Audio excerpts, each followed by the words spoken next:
इन videos का फायदा केवल इतना ही नहीं है मित्रों कि आप इन वीडियोस को देख करके अपना कॉन्सेप्ट क्लियर कर लें, आप लगे हाथ कुछ अर्निंग भी कर सकते हैं हमारी रेफरल स्कीम के थ्रू। अगर आप इन यूट्यूब वीडियोस को देख रहे हैं और आप किसी स्टूडेंट को हमारी क्लासेस लाइव वाली जो पेड क्लासेस है उनको रेफर करते हैं, तो स्टूडेंट को जस्ट इतना ही बोलिएगा कि हमसे कॉन्टैक्ट करते टाइम वो जस्ट हमें इतना बता दे कि जिस स्टूडेंट ने उसको रेफर किया उसका नेम क्या और मोबाइल नंबर क्या है, तो हम आपको कैशबैक दे करके चलेंगे जिसने उस स्टूडेंट को रेफर किया होगा हमारे पास। एंड दूसरी बात यह है, इसके लिए आपको डिस्क्रिप्शन बॉक्स से हमारी ऐप डाउनलोड कर लेना जरूरी है, क्योंकि हम आपका मोबाइल नंबर ऐप से ही कंफर्म करेंगे कि आपने हमारी ऐप डाउनलोड की है या नहीं। इसके बाद और भी बेनिफिट जो उस स्टूडेंट को मिलेंगे जो हमारी पेड लाइव क्लासेस खरीदेंगे, जो खाली इस यूट्यूब चैनल से कवर नहीं कर रहे होंगे क्लासेस को, उसमें आता है एमटीपी, आईटीपी, पीवाईक्यू की कवरेज, जो बहुत इंपॉर्टेंट चीज है। इनके बिना सीए, सीएस या सीएमए का कोई लेवल क्लियर करना थोड़ा सा मुश्किल हो जाता है। ये भी एक सच्चाई है, क्योंकि इंस्टीट्यूट के सभी मटेरियल जब आप कवर अप करके जाते हैं तभी एग्जाम अच्छे से कर पाते हैं, और रैंक भी उन्हीं लोगों की आती है जो इनको कवर करते हैं। तो पेड क्लासेस में आपको बहुत अच्छे से करवाया जाएगा। फिर एक और समस्या रहती है स्टूडेंट्स की, सर हमें ना एग्जाम से पहले कुछ याद नहीं आ रहा, क्योंकि हमने टेस्ट वेस्ट बिल्कुल दिए नहीं थे। तो हमारे यहाँ पे टेस्ट सीरीज चैप्टर वाइज भी रहेगी, कंबाइंड टेस्ट भी होंगे, एंड आपको वो चेक होके मिलेंगे। जो भी आपका इंस्टीट्यूट है, सीए, सीएसओ या सीएमए हो, उसके चेकिंग पैटर्न के हिसाब से आपको वो टेस्ट चेक होके मिलेंगे। सबसे बड़ी खास बात यही है, टेस्ट तो सब जगह होते हैं लेकिन चेक होके नहीं मिलते, और आपकी कमियां भी आपको बताई जाएंगी। इंपॉर्टेंट क्वेश्चंस भी बताए जाएंगे आपको। कुछ स्टूडेंट्स ऐसे होते हैं जो एग्जाम से पहले ना चाहते हुए भी कितनी कोशिश करो समझाने की, चीजों को मगअप करके बैठ जाते हैं और लास्ट टाइम पे कहते हैं अब कैसे हो, अब कैसे क्लियर करें, कुछ समझ में नहीं आ रहा। तो इंपॉर्टेंट क्वेश्चंस भी जो आपको क्लासेस में, पेड क्लासेस में कवर अप कराए जाते हैं, अगर कुछ स्टूडेंट्स ऐसे हैं जिन्होंने बिल्कुल ही बेड़ा कर रखा है, उन क्वेश्चंस को भी कवर अप करें तो उनको अच्छा स्कोर करने में मदद मिलती है, ऐसा देखा गया है। केबीसी राउंड होते हैं पेड क्लासेस में, ट्रू फॉल्स और एमसीक्यूज को इंटरेस्टिंग बनाने के लिए, और उनके विनर्स को हम गिफ्ट हैम्पर भी देते हैं, और ये भी हमारी ऐप पर ही हम लोग करके चलते हैं। प्रॉपर मेंटोरशिप, गाइडेंस और स्ट्रेटजीज प्रिपरेशन में मदद मिलेगी आपको। 3 मेंटोरशिप मिलेंगी हाफ आवर ईच की, जिसमें पर्सनली आप मुझसे बात कर सकते हैं। आपको पढ़ाई से रिलेटेड कोई भी समस्या चल रही है एग्जाम से पहले या एग्जाम्स के दौरान, आप उन 3 कॉल्स का फायदा ले सकते हैं। ठीक है, डाउट सेशन हर हफ्ते रहेंगे। इसके लिए आप टेलीग्राम में हमारा जो चैनल है वो भी डाउनलोड कर लीजिए डिस्क्रिप्शन बॉक्स से। वहां पे कुछ फ्री नोट्स, रिवीजन चार्ट्स या समरी चार्ट्स भी हम प्रोवाइड करते रहते हैं, उसको भी जरूर डाउनलोड कर लेना। टेलीग्राम चैनल पे भी हमसे कनेक्ट हो जाइएगा। और हमारी जो क्वेश्चंस बुक मिलती है, नोट्स बुक जो हमारी होती है, वो तो कलरफुल होती है, आपको पीडीएफ चाहिए, हार्ड कॉपी चाहिए, मिल जाएगी, लेकिन हमारी क्वेश्चंस बुक पे सब कुछ एक ही प्लेस पे होगा। स्टडी मेटल के क्वेश्चंस, एमटीपी, आरटीपी, पीवाईक्यू, पिछले सालों के क्वेश्चन पेपर, पीवाईक्यू मतलब, वो सब एक ही प्लेस पे होगा। आपको कुछ भी और रेफर करने की जरूरत नहीं पड़ेगी, जस्ट आप इस बुक को रेफर कर लेना। एग्जाम का कोई भी क्वेश्चन आपकी पहुंच से बाहर नहीं होगा। अनलिमिटेड व्यूज रहेंगे हमारी ऐप पर। जो लाइव क्लासेस हम लेंगे वो आपके एग्जाम्स तक अनलिमिटेडली आप देख सकते हैं, जितनी बार आप देखना चाहें। उसके बाद और एक्स्ट्रा फैसिलिटीज जो निकल करके आती हैं वो ये है कि आप अगर एक बार भी हमसे एसोसिएट हो जाते हैं तो उसके बाद नेक्स्ट लेवल पे अगर आपको रजिस्ट्रेशन करवाना है, आपको एग्जाम फॉर्म भरना है, एडमिट कार्ड डाउनलोड करना है, कोई अपडेट नोटिफिकेशन आई है इंस्टीट्यूट की, या फिर आपका जो रिजल्ट है वो सारी चीजें आपको आपके व्हाट्सएप पर, ईमेल पर हम लोग सेंड करेंगे अपनी तरफ से। हमारी जिम्मेदारी रहेगी, आपको जस्ट एग्जाम फॉर्म की या रजिस्ट्रेशन की फीस हमें ट्रांसफर करनी होगी। बाकी लीगल फॉर्मेलिटीज जो भी है वो सारी हम पूरी करके चलेंगे आपके बिहाफ।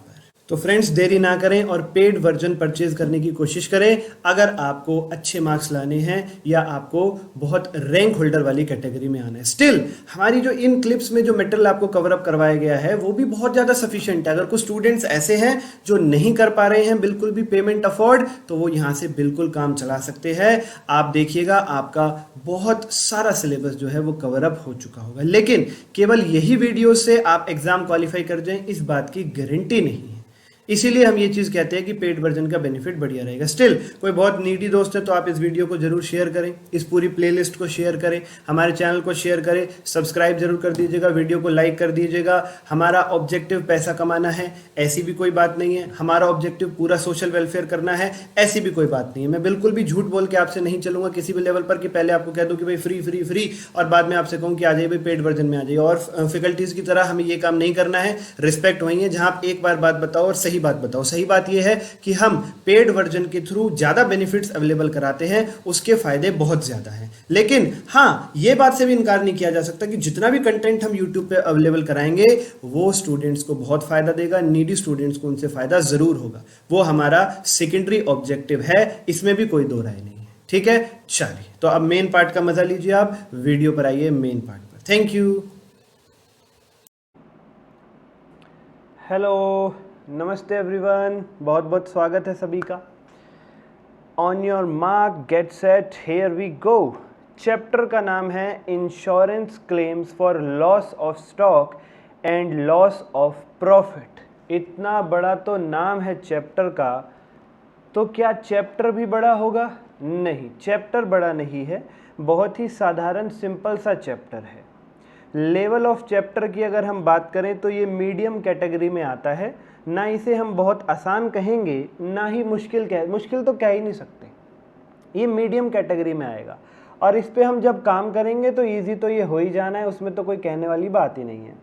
पास्ट ट्रेंड ये कहते हैं पेपर में यहाँ से क्वेश्चन आएगा ही आएगा, इसे छोड़ने की गलती कतई भी ना करें। और तुम जब क्वेश्चन करोगे, समझोगे, तो ईमानदारी से तुम्हें एक बात बता रहा हूँ मैं, तुम्हारा खुद का ही दिल नहीं करेगा इस चैप्टर के क्वेश्चन छोड़ के जाने का। 5 मिनट में क्वेश्चन सॉल्व हो जाता है, अच्छे खासे नंबर मिलेंगे एग्जाम में। ये चैप्टर तो वो बच्चे भी करके जाते हैं जो बाकी सारा छोड़ के जाते हैं। ठीक है, स्पेशलिटी क्या है चैप्टर की? प्रैक्टिकल बातें सीखने को मिलेंगी। अब इंश्योरेंस की चर्चा रहेगी तो इंश्योरेंस तो बहुत बड़ा प्रैक्टिकल मुद्दा है, वो बातें आपको सीखने के लिए मिलेंगी, प्रैक्टिकल एस्पेक्ट्स कुछ जानने को मिलेंगे और ऑफ कोर्स बहुत ही इंटरेस्टिंग तरीके से चीज़ों को आपको बताऊंगा मैं, चीज़ें आपको बताई जाएंगी और आसान कर देती है कुछ बात इस चैप्टर को। वो बात ये है कि ट्रेडिंग अकाउंट याद है 11th क्लास में बनाते थे, ट्रेडिंग P&L, हाँ P&L से ऊपर आता था सर ट्रेडिंग अकाउंट, वही ट्रेडिंग अकाउंट इस चैप्टर में बनाना है। तो 11th वाली बातें आपको यहाँ पर इस्तेमाल करनी है। आप लोग इंटरमीडिएट में बैठे हो और 11th वाली बातें आपको यूज़ करके चलनी है। तो ये तो सर आसान वाली बात हो गई, वही तो मैं तुमसे कह रहा हूँ। वार्निंग बिफोर स्टार्ट, रट्टेबाज जरा संभल कर रहे। ऐसा क्यों सर? इस चैप्टर में ना कुछ एक फॉर्मूलेज हैं, तो बच्चों को ऐसा लगता है कि यार ये लिखे हुए फॉर्मूले, इनको कर लिया लर्न, ये कर दिया क्वेश्चन में अप्लाई और आ गया हमें। तो वो पता नहीं सर क्या टाइम लगा रहे थे फॉर्मूले समझाने में, इतना क्लास में पता नहीं काहे टाइम लगा दिया, 2 मिनट में फॉर्मूले बताते और काम खत्म। वो एक आधी 2 क्वेश्चन में ही चलती है ट्रिक। जैसे ही एडवांस लेवल के क्वेश्चन आते हैं तो फॉर्मूले की कॉन्सेप्ट, डेरिवेशन आपको पता होनी चाहिए, तभी आगे आप सॉल्व कर पाते हैं। इसीलिए मैं कॉन्सेप्ट इन डिटेल बताऊंगा आपको, फॉर्मूला भी समझाऊंगा किस चीज़ का कैसे बन रहा है, वो समझना है। रटने की गलती मत कर देना कि चलो भाई जो समझा रहे हैं छोड़ो, रटने पे ध्यान दो। रट्टेबाजो समझ जाना, वरना ये क्वेश्चन सॉल्व नहीं कर पाओगे। सर हम रट्टेबाज है ही नहीं, आप क्यों बार बार हमसे कह रहे हो? नहीं हो तो कोई दिक्कत नहीं, वेल एंड गुड, फिर तो खुशी की बात है मेरे लिए भी और तुम्हारे लिए भी। Let's go now, stay focus till the end, मैंने लिखा हुआ है, एंड तक फोकस बनाए रखिएगा, क्योंकि चैप्टर में छोटी मोटी बातें हर जगह आती रहेंगी। हर बात को ध्यान से फोकस के साथ सुनिएगा, तभी पूरा चैप्टर मज़े से और डिटेल में आपको समझ में आएगा। इतनी सी बात मैं आपको डिटेल में समझाऊंगा, हर एक चीज़ का लॉजिक बताऊंगा आपको, कौन सा फॉर्मूला क्यों बन रहा है, क्यों डिवाइड हो रहा है, क्यों मल्टीप्लाई हो रहा है, एवरीथिंग इन डिटेल। ऐसी कोई भी बात नहीं होगी जो समझ नहीं आएगी आपको, ठीक है? इसलिए सुनना बहुत ज़रूरी है, बस आपकी लापरवाही हो सकती है जो आपको इस चैप्टर में परेशान कर सकती है। Be focused, alert and tentative. Okay sir, let's start now. Notes दिखाओ सर हमें, पहले नोट्स की यात्रा कराओ हमें। तो टॉपिक्स टू बी कवर्ड, भाई क्या क्या पढ़ के चलना है? हाँ सर, एडवर्टाइजमेंट कर रखी है भर भर के, डोंट फॉरगेट टू सब्सक्राइब। हाँ कर दो यार, ज़रूरत है इस समय, बाद में नहीं बोलेंगे, फिलहाल ज़रूरत है, अभी तो कर दो। CA संदीप शर्मा क्लासेस के नाम से यूट्यूब पर, ठीक है? ऐसे करके मेरी फ़ोटो मिल जाएगी तुम्हें लगी हुई, उसको कर देना, बटन दबा देना, वहाँ पर बहुत सारा माल है, फ्री में भी पड़ा हुआ है यूट्यूब पर, अगर जाओगे देखोगे तो। और इंस्टाग्राम की भी आईडी लिखी हुई है, प्लीज़ फॉलो करो। सर इंस्टाग्राम पे हमें क्या मिलेगा, क्यों फॉलो करें आपको? हमें तो रील देखने से फुर्सत नहीं मिलती, रील ही तो दिखाता हूँ मैं भी तुम्हें इंस्टाग्राम पे। टॉपिक्स में से छोटे छोटे पॉइंट उठा के, अकाउंट्स की जनरल नॉलेज उठा करके, वो उस टाइप की रील्स आपको मेरे चैनल पर मिलेंगी, जिससे एग्जाम में ही अल्टीमेटली आपको फ़ायदा होगा। इधर उधर का डांस करके नहीं दिखाता हूँ मैं आपको, ठीक है? ओके सर, टॉपिक बताओ, अब बताओ सर टॉपिक, बहुत हो गई advertisement. Meaning of insurance and its types. कई सारे स्टूडेंट दावा करेंगे हमें तो इंश्योरेंस का मीनिंग पहले से ही पता है, क्यों उसको टॉपिक में शामिल कर लिया। अब जिन विचारों को नहीं पता है उनका क्या, और दूसरी बात, जिन्हें पता है ना उन्हें भी मैं इतनी डिटेल में बताऊंगा, वो भी कहेंगे कि हमें पता था कि नहीं पता था, है इस बात की गारंटी है। दूसरी बात, calculation of claim for loss of stock due to fire. भाई आग लग जाती है जिसकी वजह से स्टॉक का नुकसान हो जाता है, तो इंश्योरेंस कंपनी पे क्लेम डालते हैं ना हम कि भाई हमारा इतना नुकसान हुआ है, पैसे दे दो। वो क्लेम का अमाउंट निकालना आपको सिखाया जाएगा। Calculation of claim for loss of profit due to fire, ये भी समझाएंगे। अभी सर हमें तो मीनिंग ही समझ नहीं आ रहे कॉन्सेप्ट के। हाँ अभी बस ये देख लो क्या क्या पढ़ना है, 3 टॉपिक पढ़ने हैं, बस इतना समझो। इनका मीनिंग भी समझाने में थोड़ा सा ना टाइम लगेगा कि ये टॉपिक्स क्या है, जब पहुंचेंगे तो देख लेंगे। ठीक है सर, नोट्स दिखाओ हमें। ये है notes meaning and type of insurance के। ऐप भी डाउनलोड कर लो, ऐप पर भी काफ़ी फ्री कंटेंट पड़ा हुआ है, नोटिफिकेशंस हैं, कोई हमारी अनाउंसमेंट है, कोई सेमिनार है, वो सारी डिटेल्स आपको यहाँ पर मिलती है। Sandeep Sharma classes CA, play store से आप इसको डाउनलोड कर सकते हैं, ऐप स्टोर पर अभी फ़िलहाल के लिए अवेलेबल नहीं है। ये देखिए नोट्स अपने पास, ये रहे नोट्स, और ये यहाँ से बी पार्ट के नोट शुरू हो गए थे टॉपिक नंबर 2 के, calculation of claim for loss of stock by fire. ऐसे ही आगे सी पार्ट के भी नोट्स हैं। और इस बार हमने किया है एक आपके लिए चेंज। सर क्या चेंज किए हो आप? सर आपने अपना हाथ दीपिका पादुकोण की आंख में घुसा दिया। मैंने कहा ये लो, ये लो, अब बताओ। अब ठीक है सर, अब ठीक है ना। हाँ, चेंज ये है कि कुछ एक एग्जाम्पल जैसे मैं क्लास में लिखवा करके चलता हूँ आपको, तो उसमें थोड़ा सा टाइम लग जाता है। कॉन्सेप्ट समझाने के लिए जो एग्जाम्पल है वो मैंने पहले ही ड्राफ्टेड कर लिए हैं। सर आपने तो कर लिए हैं, ये रहे 6 एग्जाम्पल्स, हमें तो लिखने पड़ेंगे ना, हमें तो वीडियो पॉज करके टाइम लगाना पड़ेगा, हमारा क्या फ़ायदा हुआ? भाई तुम्हें जो नोट्स मिलेंगे उसमें भी लिखे होंगे, तुम्हें भी टाइम नहीं लगाना, बस लिखना है उसमें साथ साथ, ठीक है ना। ओके सर, मैं अपना फ़ायदा थोड़ा ना करता हूँ, मेरा फ़ायदा हुआ मतलब आपका फ़ायदा, साथ साथ चलती है बातें। तुम अपने को मेरे को अलग क्यों समझते हो? वैसे सर आज बड़ी ही खूबसूरत क्लास है, खूबसूरत चेहरे जो हमारे सामने आपने पेश किए हैं, लग रहा है आज कुछ तड़कता फड़कता होने वाला है। सही पकड़े हैं, बहुत बढ़िया चीज़ें हैं, मज़े से समझ में आएंगे, और सिंपल सी चीज़ें हैं। चलो लेट्स गो नाउ। अब हम चर्चा शुरू करते हैं meaning and type of insurance. History में जाते हैं बिल्कुल पीछे, सबसे पहली बार इंश्योरेंस ने कब जन्म लिया, वहां से उठाएंगे।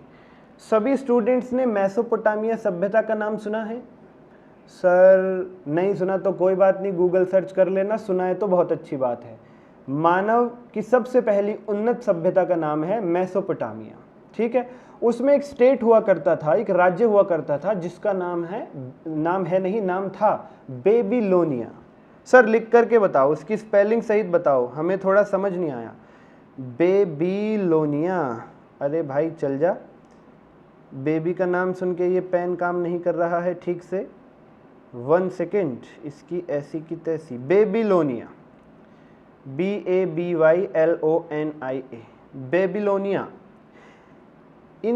सर ये मौजूदा जगह कौन सी है? यहाँ पर प्रेजेंट में जो इराक है ना, इराक प्रेजेंट में, वहां पर 4000 साल पहले बेबीलोनिया हुआ करता था, जो मेसोपोटामिया सभ्यता का एक राज्य था, एक उन्नत राज्य था।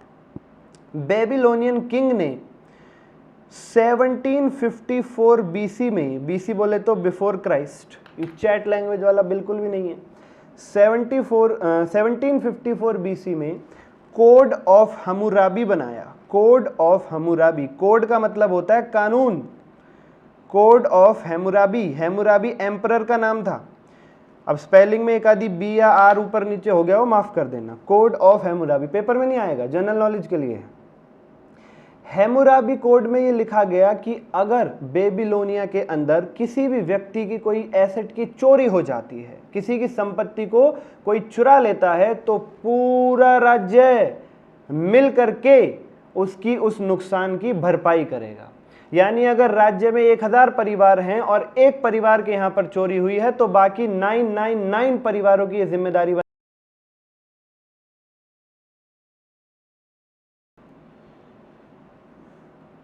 समाज की पूरे की रिस्पॉन्सिबिलिटी बना दी गई किसी के नुकसान की भरपाई करने के लिए।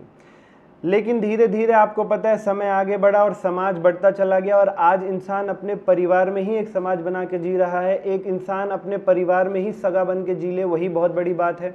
पर्सनलाइजेशन बहुत ज़्यादा हो गया है, इसलिए वो चीज़ समय के साथ लुप्त होती चली गई और मॉडर्न इंश्योरेंस हमारे सामने आ गया। जबकि इंश्योरेंस जो है वो शुरुआत यहीं से हुई है। इंश्योरेंस का मतलब ही क्या है? आपके नुकसान की भरपाई। इतना तो आप लोग जानते ही होंगे। तो पहले पूरे राज्य की जिम्मेदारी थी कि किसी के यहाँ पर चोरी हुई है तो सबकी भरपाई करना, लेकिन आजकल इंश्योरेंस कंपनीज की जिम्मेदारी बन गई है कि अगर किसी का नुकसान होता है तो वो इंश्योरेंस कंपनी देगी, पड़ोसी भी नहीं देगा 10 रुपये। अगर देगा भी मदद के लिए तो बाद में 11 रुपये विद इंटरेस्ट वापस मांगेगा। ठीक है ना, इतना बुरा हाल हो गया है। हम लोग भी शामिल हैं, मैं यहाँ पे कोई प्रवचन थोड़ी ना दे रहा हूँ, सभी लोग ऐसे जी रहे हैं भाई, क्या करें। ठीक है, ओके। तो मॉडर्न ज़माने में क्या हुआ? मॉडर्न ज़माने में आपको मॉडर्न पिक्चर के डायलॉग से समझाता हूँ। हिस्ट्री तुम्हें मालूम हो गई, अब मैं मॉडर्न इंश्योरेंस की बात करता हूँ। अब ये मत कहना सर कैसे कैसे चेंज आया, पूरा 1754 BC से पूरे 4000 साल की यात्रा कर रहा हूँ, हिस्ट्री बता दी। अब मॉडर्न ज़माने पर आते हैं। मॉडर्न ज़माने में मैं डायलॉग मारूंगा, ज़रा देखना कौन सी पिक्चर है, पहचानने की कोशिश करना। इंश्योरेंस का मतलब बता रहा हूँ, इस सारा खेल डर का है। इंश्योरेंस कंपनी वाला समझ गया है, जो डर गया वो इंश्योरेंस कंपनी के घर गया। हाँ, अगर आपने पकड़ ली है तो पी के पिक्चर की मैं बात कर रहा हूँ, बिल्कुल सही। इंश्योरेंस कंपनी का सारा खेल डर का है। जो व्यक्ति डर गया, आने वाले भविष्य में उसे डर लग रहा है कि मेरा ऐसा नुकसान ना हो जाए, वैसा नुकसान ना हो जाए, इसी डर का फ़ायदा उठाती है इंश्योरेंस कंपनी। मैं एक एग्जांपल के थ्रू आपको समझाता हूँ। मान लीजिए जिस ऑफिस में अभी मैं बैठा हूँ, इस ऑफिस में हमारे आसपास कई सारी चीज़ें हैं। सामने कैमरा भी रखा हुआ है जो बीच बीच में थोड़ा सा तंग कर रहा है हीट होने की वजह से, लेकिन होप सो अब आगे बिल्कुल ठीक चलेगा। लाइट्स हैं, ऊपर यहाँ पर फर्नीचर लगा हुआ है फिटिंग से और काफ़ी सारी चीज़ें हैं। सामने ये लैपटॉप रखा हुआ है जिस पे मैं लिख रहा हूँ। जब मैं रात को यहाँ से निकल करके जाता हूँ ये सारी चीज़ें बंद करने के बाद, तो कहीं ना कहीं मन में एक डर सा रहता है कि यार मैं तो घर पे आ गया हूँ और वहाँ पर ऑफिस के आसपास कोई है नहीं, मार्केट वैसे भी बंद हो जाती है, आसपास सभी लोग चले जाते हैं और चौकीदार का तो तुम्हें पता ही है, आधी रात सोते हैं आधी रात काम करते हैं। तो मुझे थोड़ा सा खतरा रहता है कि यार कहीं ऑफिस पर कुछ हो ना जाए, कोई चोरी ना हो जाए, कोई थेफ्ट ना हो जाए, इस बात की हमेशा चिंता लगी रहती है। सुबह आते ही सबसे पहले सारा सामान चेक करते हैं कि सब कुछ ठीक ठाक है या नहीं। कोई व्यक्ति मेरे पास आए और मुझसे कहे कि अगर आपका नुकसान हुआ तो पैसे हम देंगे, तुम चिंता ही मत करो, तो बताओ मुझे कैसा लगेगा? क्या मैं उस व्यक्ति को गले लगाऊंगा या नहीं लगाऊंगा? क्या मैं उसे ये कहूँगा कि तुम तो देवता के रूप हो, तुम तो अवतार की तरह आए हो मेरे जीवन में? हाँ सर बिल्कुल, वाई नॉट। ये रहा मैं यहाँ पर, दिस इज़ मी, और लेट से यहाँ पर अभी एक पर्सन है, इसका नाम रख लेते हैं हम मिस्टर एक्स। वही घिसे पिटे नाम है, मैं कहाँ से नए नाम लाऊं? यही नाम है XYZABC। अकाउंट्स में तो इन्हीं ने धाक जमा रखी है, इन्हीं की मोनोपोली है। एक्स व्यक्ति मेरे पास आता है खुद ही और कहता है ये तुम्हारे सिर पे किस बात की चिंता मंडरा रही है? मैंने कहा मुझे थेफ्ट की चिंता है, मेरे ऑफिस पर बहुत सारा कीमती सामान रखा होता है जिसे मैं रात को अकेला छोड़ के चले जाता हूँ, हालांकि लॉक लगा के जाता हूँ, बट चोर तो लॉक तोड़ने में ही माहिर होते हैं, कैसा भी लॉक लगा लो, तो मुझे बड़ी चिंता है चोरी ना हो जाए। ये व्यक्ति कहता है बिल्कुल भी टेंशन मत लो, मुझे बताओ कितने का सामान रखा हुआ है यहाँ पर? मैंने कहा भाई साहब यहाँ पर 2 लाख रुपए का सामान रखा हुआ है। All the figures are fictitious, काल्पनिक फिगर्स हैं भाई साहब, ठीक है, ज़्यादा रिलेट मत कर लेना आप। 2 लाख रुपए का सामान मैंने कहा यहाँ पर रखा हुआ है। ये व्यक्ति मेरे से कहता है ठीक है, चोरी हुई तो पैसे तेरा भाई देगा। मैंने कहा यार भाई तू कहाँ से आया, सही बता, इस दुनिया का है या किसी और दुनिया? अब उसने कहा ज़्यादा इमोशनल होने की ज़रूरत नहीं है, पहले पूरी बात सुन लो। मैंने कहा अच्छा ज़रूर, तेरा कोई टर्म्स एंड कंडीशंस अप्लाई वाला स्टार आने ही वाला है। उसने कहा हाँ। उसने कहा भाई देखो ऐसा है, मैं आपको नुकसान के पैसे दूंगा, लेकिन मैं कोई देवता नहीं हूँ। मैं यहाँ पर धरती पर लोगों की मदद करने नहीं आया हूँ कि जिनका नुकसान हुआ पैसे मैं भरूंगा। मेरे पास कहाँ से इतने पैसे आए? अगर हर किसी की मदद मैं करने लग गया तो फिर मेरी मदद कौन करेगा? तो इस व्यक्ति ने कहा, मैं इसके बदले में आपसे सालाना कुछ चार्ज करूंगा, मैं आपसे कुछ पैसे चार्ज करूंगा, तब आपकी चिंता को अपने सर पे लूंगा। अरे भाई, तुम्हारी चिंता कोई दूर करे, बदले में पैसे तो मांगेगा ही मांगेगा। उसने कहा पैसे लूंगा। मैंने कहा चल भाई बता कितना लेगा? उसने कहा एनुअली पर एनम लेट से 10,000 रुपये मुझे दे देना और आपका 2 लाख तक का नुकसान मैं भरूंगा। मैंने कहा स्कीम तो अब भी बुरी नहीं है। 10,000 रुपये में अगर 2 लाख तक का आपका घाटा कवर हो जा रहा है तो इसमें तो बिल्कुल भी बुराई नहीं है। और 10,000 रुपये महीने के भी नहीं, 1 साल के मांग रहा है वो 10,000 रुपये। क्या मैं उसे देने के लिए तैयार हो जाऊंगा? क्योंकि 10,000 के बदले में 1 साल तक मैं अपने घर चैन से सोऊंगा जाके। उल्टा मुझे इस बात की खुशी रहेगी कि कल को तो 10,000 रुपये में अगर 365 दिन चैन की नींद मिले तो क्या दिक्कत वाली बात है? मैंने ऑफर एक्सेप्ट कर लिया, मुझे तो कोई तकलीफ नज़र आई नहीं। आई एक्सेप्टेड द ऑफर, और करना भी चाहिए था। मेरी जगह तुम होते तुम भी यही करते। सवाल ये उठता है, मिस्टर एक्स क्यों मामूली सी 10,000 रुपये सालाना की रकम में 2 लाख तक का खतरा लेने के लिए तैयार है? क्योंकि मेरे जैसा एक आदमी नहीं है, मेरे जैसे मार्केट के अंदर 100 आदमी हैं और 100 के ऑफिस में अच्छे अच्छे सामान रखे हुए हैं। सभी को ये चिंता है। तो मिस्टर एक्स ने केवल मेरा ही नहीं, मिस्टर एक्स ने ये ऑफर और भी 99 लोगों से एक्सेप्ट करवाने में कामयाबी हासिल कर ली।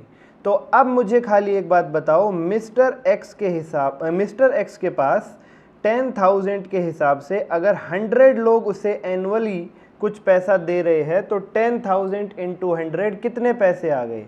सर ये आ गए उसके पास 10 लाख रुपीज़, 10 लाख रुपीज़। लेकिन सर 100 इंटू 2 लाख यानी 2 करोड़ तक का उसने खतरा भी तो मोल लिया है।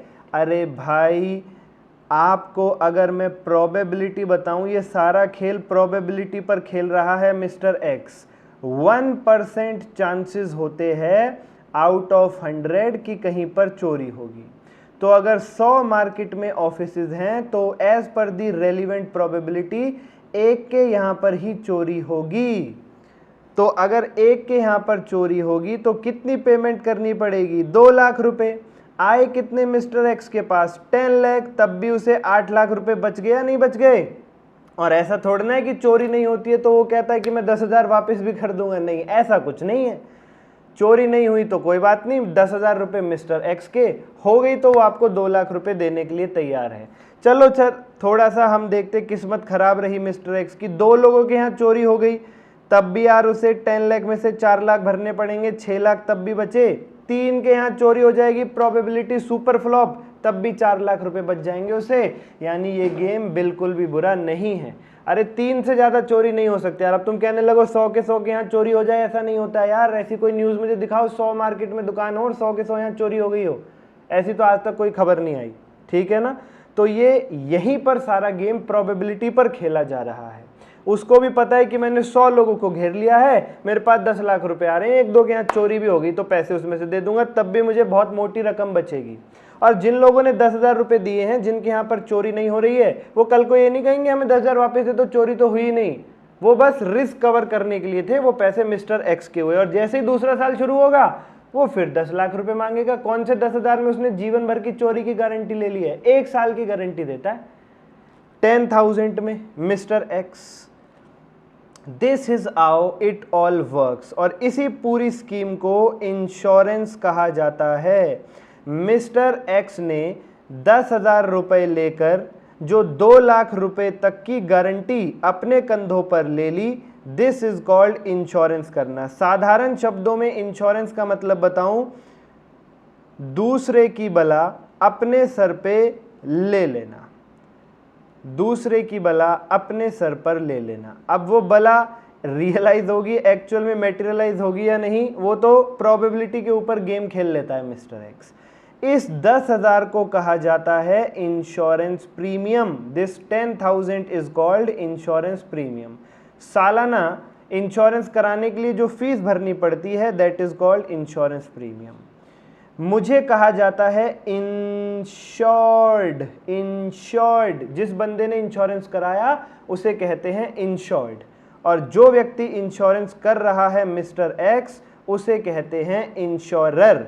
इंश्योरेंस ये पूरी प्रोसेस है, इंश्योरेंस करने वाला इंश्योरर, इंश्योरेंस जिसका हो रहा है दैट इज कॉल्ड इंश्योर्ड, उसे कहते हैं इंश्योर्ड। ठीक है, और ये सारी बातें पॉलिसी में लिखी जाती हैं कि भाई प्रीमियम कितना रहेगा, सालाना दिया जाएगा, कितने तक का उसमें आप क्लेम डाल सकते हैं, चोरी अगर किन किन कारणों से हुई तो हम पैसे देंगे, चोरी अगर इस टाइम से इस टाइम के बीच में हुई तो हम पैसे नहीं देंगे, वगैरह वगैरह, वो सारी शर्तें लिखी जाती है, पूरा एग्रीमेंट तैयार होता है। उस पूरे एग्रीमेंट को कहा जाता है इंश्योरेंस पॉलिसी।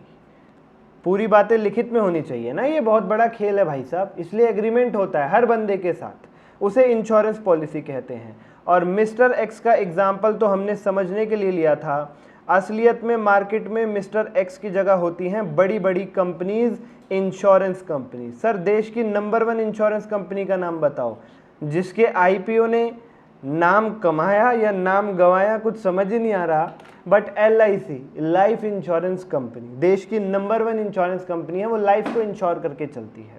ठीक है जी, ओके। इतनी बात करने के बाद मैं उम्मीद रखता हूं आपको इंश्योरेंस का मतलब समझ में आया होगा। अब जरा एक बार के लिए हम नोट्स पर आते हैं जहां पे मैंने लिखा हुआ है meaning of insurance. Insurance is a technique to cover your expected risk for a certain renewable period. Renewable period क्यों लिखा हुआ है? अरे वो रिन्यू होता रहता है ना भाई, अगले साल फिर से रिन्यू कराना पड़ता है, हमेशा हमेशा के लिए थोड़ा ना हो गया एक ही बार में इंश्योरेंस। लेकिन अगर आपको अपना रिस्क कवर कराना है तो आपको क्या करना पड़ेगा? Against the payment of some amount, आपको कुछ पैसे देने पड़ेंगे जिसे प्रीमियम कहा जाता है, 10,000 रुपए। एक एग्रीमेंट तैयार होता है किस किस के बीच में? इंश्योरेंस कराने वाले, इंश्योरेंस करने वाले और इंश्योरेंस कराने वाले बंदे के बीच में, जिसे हम इंश्योरेंस पॉलिसी कहते हैं। अगली लाइन अभी आपको समझ में नहीं आएगी, insurance policies are a contract of indemnity only. आप इसे समझने की स्थिति में अभी नहीं है, इस पर स्टार है, चर्चा को आगे बढ़ाएंगे तो समझाएंगे। Financial support provided by insurance scheme in the bad times is what makes it very useful and popular. अब भाई बुरे वक्त में कोई साथ दे दे तो उसके पीछे तो 4 क्या 40 क्या 40,000 क्या 40 लाख क्या सब लोग भागेंगे, है ना। इंश्योरेंस की ये टेक्निक ही इतनी मज़ेदार है कि ये इंसान के बुरे वक्त को भी सिक्योर कर देती है, इसीलिए इंश्योरेंस का कॉन्सेप्ट जो है वो इतना फेमस हुआ है। इन इंडिया की बात करें तो भारत में इंश्योरेंस जो है वो बहुत तरीके के हैं। जैसे एक मैंने एग्जांपल दिया था आपको थेफ्ट इंश्योरेंस का, चोरी का इंश्योरेंस कराना, that is called theft insurance. Health insurance भी होता है, अगर बीमारी वगैरह हो जाए, उसमें बहुत ज़्यादा अस्पताल वाले खर्चा मांगे तो उसके लिए भी आप इंश्योरेंस करा सकते हैं। पहले से ही प्रीमियम भरते हुए चलो, कोई बीमारी हो जाए 2-3 लाख खर्च हो जाए तो इंश्योरेंस कंपनी पैसा देगी। रादर बीमारी सही होनी चाहिए, ठीक है। वो जिस तरीके से भाभी जी घर पर है में विभूति नारायण मिश्रा गेम खेलता है इंश्योरेंस कंपनी के साथ, वो नहीं करना है आपको धोखेबाजी, वरना जेल जाओगे अलग, क्लेम नहीं मिलेगा अलग। व्हीकल इंश्योरेंस भी होते हैं, आप गाड़ी खरीदो सबसे पहले वो कहते हैं भैया इंश्योरेंस कराना है, उसके इतने पैसे, एक्स्ट्रा पैसे जो आपको पे करने पड़ते हैं। प्रॉपर्टी इंश्योरेंस, सर ये एनिमल इंश्योरेंस क्या लिखा है आपने? एनिमल इंश्योरेंस भी होते हैं क्या? हाँ, एनिमल इंश्योरेंस भी होते हैं। आपके पेट को कोई बीमारी हो जाए तो उसका भी आप एनिमल का भी मेडिकल इंश्योरेंस करा सकते हैं। This facility is also available. Travel insurance, आपकी कंपनी से कोई मुलाजिम ट्रैवल पे गया काम करने के लिए, कंपनी के काम से, रास्ते में उसे कोई तकलीफ ना हो जाए उसके लिए ट्रैवल इंश्योरेंस, कोई हेल्थ इशू ना हो जाए रास्ते में उसको।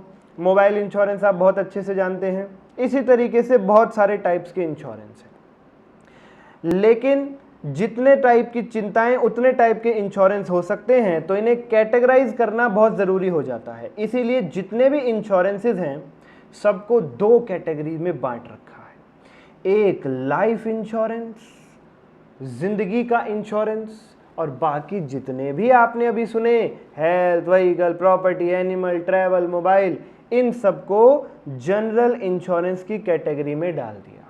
सारे इंश्योरेंस एक तरफ, लाइफ इंश्योरेंस एक तरफ।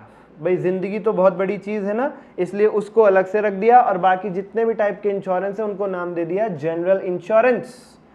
तो देश में दो टाइप के इंश्योरेंस हैं, लाइफ और बाकी सारे इंश्योरेंस यानी general insurance.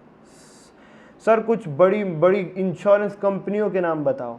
Life insurance company का तो बता ही चुका हूं, LIC में आपको। HDFC स्टैंडर्ड लाइफ इंश्योरेंस है, ये भी लाइफ का ही इंश्योरेंस करते हैं। PNB Met Life insurance. आपको एक होमवर्क देता हूं, PNB मेट लाइफ इंश्योरेंस का एक बहुत ही खूबसूरत ऐड आता था टीवी पर पहले, यूट्यूब पे सर्च करना PNB Met Life funny advertisement, सबसे ऊपर आएगा। उसमें वो क्या करता है, एक बंदा कबूतर को पहले इंसान को कबूतर बनाता है और फिर उस कबूतर से दोबारा उसे इंसान बना देता है, लेकिन एक बार गड़बड़ हो जाती है और वो कबूतर ही रह जाता है और फिर वो उड़ जाता है और गायब हो जाता है। वो ऐड जरूर देखना, आपको पसंद आएगी, आपका होमवर्क रहेगा आज का, ठीक है। वहां से आपको ये भी सीखने के लिए मिलेगा कि लाइफ इंश्योरेंस क्यों जरूरी है, क्यों लाइफ इंश्योरेंस कराना चाहिए। बहुत लोग कहते हैं अरे बेकार की चीज है, इंश्योरेंस से कुछ नहीं होता है। If you can afford, if you can manage, insurance जरूर कराएं भाई साहब, ठीक है। आपकी फैमिली को भी बहुत ही सॉलिड फाइनेंशियल बैकअप मिलता है इससे। रिलायंस का जनरल इंश्योरेंस बहुत फेमस है, टाटा AIG जनरल इंश्योरेंस, और भैया जितने तुम सर्च करो, जितने तुम्हारे दिमाग में आ रहे हो वो सब तो है ही है, ठीक है। अब आती है एक बहुत ही खास बात। कौन सी खास बात सर? नोट में लिखी हुई है, पढ़ो मेरे साथ साथ। In our chapter we will only be solving questions based on fire insurance and claims. मैंने फायर इंश्योरेंस का नाम नहीं लिखा था ऊपर, तो आप में से काफी लोगों को लग रहा होगा कि सर आपने ये फायर इंश्योरेंस का नाम क्यों नहीं लिखा है। भाई फायर इंश्योरेंस का नाम इसलिए नहीं लिखा, पूरे चैप्टर में फायर इंश्योरेंस ही पढ़ना है। आपका इंस्टीट्यूट कहता है कि हम अपना मटेरियल केवल फायर इंश्योरेंस से ही कवर करेंगे, बच्चों को हमें फायर इंश्योरेंस का क्लेम निकालना सिखाना है, दिस इज इट। बाकी कोई ऐसी बातें नहीं है। फायर इंश्योरेंस में थोड़ा कैलकुलेशंस ज़्यादा रहती हैं, वो हमारे बच्चों को पता होनी चाहिए, इसलिए हम फायर इंश्योरेंस जो है वो पढ़ करके चलेंगे।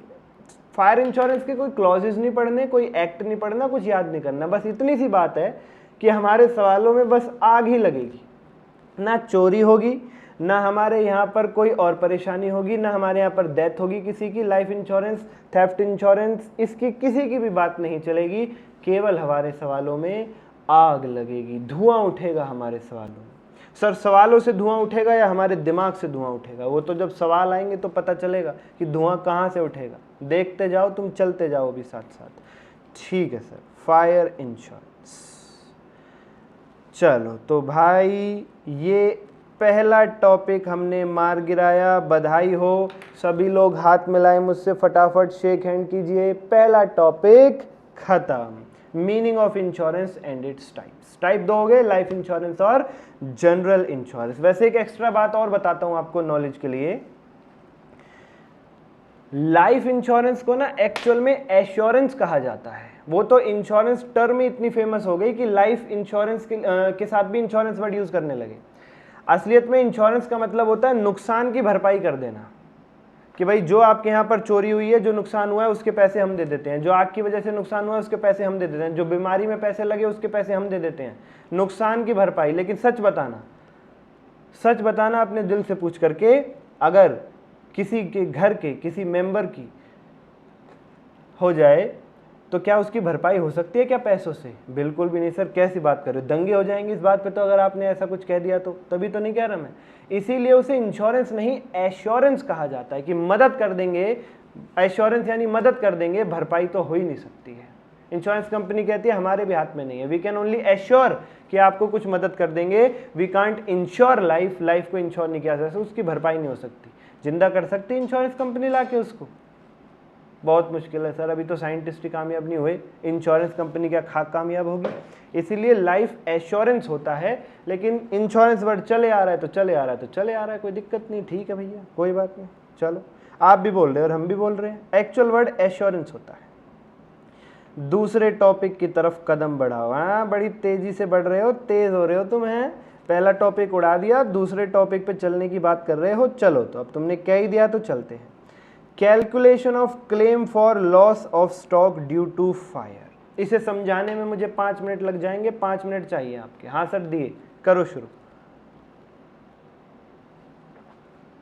पहले आपको ये बताओ, ये फायर इंश्योरेंस का कॉन्सेप्ट ही कब पैदा हुआ, कहां से आया? एक जमाना था, अभी तो तुमने इंडिया में ही देखे होंगे कच्चे घर, एक जमाना था लंदन में भी कच्चे घर हुआ करते थे। इंग्लैंड में, लंदन में कच्चे घर हुआ करते थे। हाँ, बहुत पुरानी बात कर रहे होगे सर। यस, बहुत पुरानी बात है, दिस इज वेरी ओल्ड। कब की बात है बताता हूं आपको। 1666, 1666 की बात है। लंदन में कच्चे घर हुआ करते थे। उस वक्त एक व्यक्ति की बेकरी हुआ करती थी लंदन के अंदर, बड़ी famous bakery, mister Thomas. Mister Thomas रात को एक दिन ओवन में आग बुझाना भूल गए और उनके घर के बैकयार्ड में कुछ घास फूस पड़ी हुई थी, उसमें आग लग गई। उनका घर भी कच्चा था, उस कच्चे घर में, घास फूस के घर में भी आग लग गई। और एक और बहुत बड़ी बात, सारे घर सटे हुए हुआ करते थे, बिल्कुल एक दूसरे से टच। आप इस कहानी के बारे में YouTube पर भी जान सकते हैं, जिसे बहुत ज़्यादा रुचि नज़र आ रही हो। ग्रेट फायर ऑफ लंदन लिखेंगे तो आपको बहुत जानकारी मिलेगी वहाँ पर। तो क्या हुआ, घर आपस में सटे हुए थे, 1 से 2, 3, 4 करके, ऐसे करके हज़ारों घरों में आग लग गई। सब एक दूसरे से टच थे भाई साहब। हज़ारों घरों में आग लग गई, बहुत ज़्यादा नुकसान हुआ, हज़ारों लोग बेघर हो गए। यहाँ तक कि अराउंड 100 तो चर्चेस जल गई, चर्चेस भी पूरी जल गई। लोग ने हाहाकार करके वहाँ पे सेंट पॉल्स कैथीड्रल बोलते, पता नहीं क्या बोलते, इतना मुझे नहीं पता, जो सबसे बड़ी चर्च होती है इलाके की, वहाँ भागने लगे। वो थोड़ा ऊंचाई पे बनी हुई थी और वो पत्थर की बनी हुई थी, तो लोगों को लगा आग वहाँ तक नहीं पहुँचेगी, इसलिए लोग वहाँ तक पहुँच गए। तो फिर तो सर आग रुक गई होगी, बच गए होंगे। उस चर्च की छत भी कच्ची बनी हुई थी, लकड़ी से और घास फूस से बनी हुई थी, वो उसको भी कैच कर लिया आग ने। तो सर फिर आग फाइनली रुकी, तो रुकी कैसे? वहां पे जो एम्परर है उसको एक आइडिया आया। उसने सोचा कि यार अगर माचिस की तिल्लियों को बराबर में रखे और आग लगाए और बहुत सारी माचिस की तिल्लियों में आग फैलती चली जाए तो वो आग रुकेगी कैसे? तो किसी ने सलाह दी होगी, असलियत में तो नाम राजा का ही होता है, पर सलाह किसी और ने दी होगी कि भाई एक तिल्ली बीच में से हटा दो, आग अपने आप रुक जाएगी। यहां से आइडिया आया कि क्यों ना जैसे आग लगती जा रही है 1 to next to next to next घर में, बीच में से 2-4 घर तोड़ दो, गिरा दो, तो आग अपने आप रुक जाएगी। फाइनली 5 सितंबर 1666, 4 दिन बाद, 2, 3, 4, 5, 4 दिन बाद आग पर काबू पाया गया। इस आइडिया की वजह से पूरा शहर रीबिल्ड किया गया और इस बार सारे घर, सारे मकान, सारी चर्चेस पूरे तरीके से पत्थर से बनाए गए।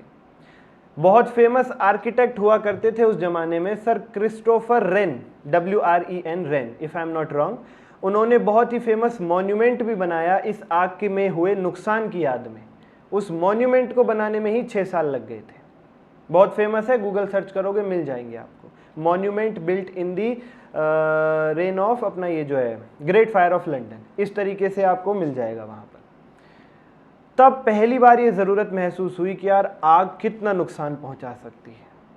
ये तो चलो पूरे जो है शहर का नुकसान था, इसलिए सरकार ने मिलकर के भुगत लिया और सबके घर जो है दोबारा पक्के बना दिए। मानो किसी व्यक्ति पर्सनल एक घर में ऐसा हो जाए, आग लग जाए और उसके बाद उसकी पूरी प्रॉपर्टी जल जाए, सब कुछ जल जाए, तो अकेला व्यक्ति कहाँ जाएगा, कहाँ दर दर भटकता फिरेगा। एक व्यक्ति के लिए सरकार थोड़ा ना आगे आएगी मदद के लिए।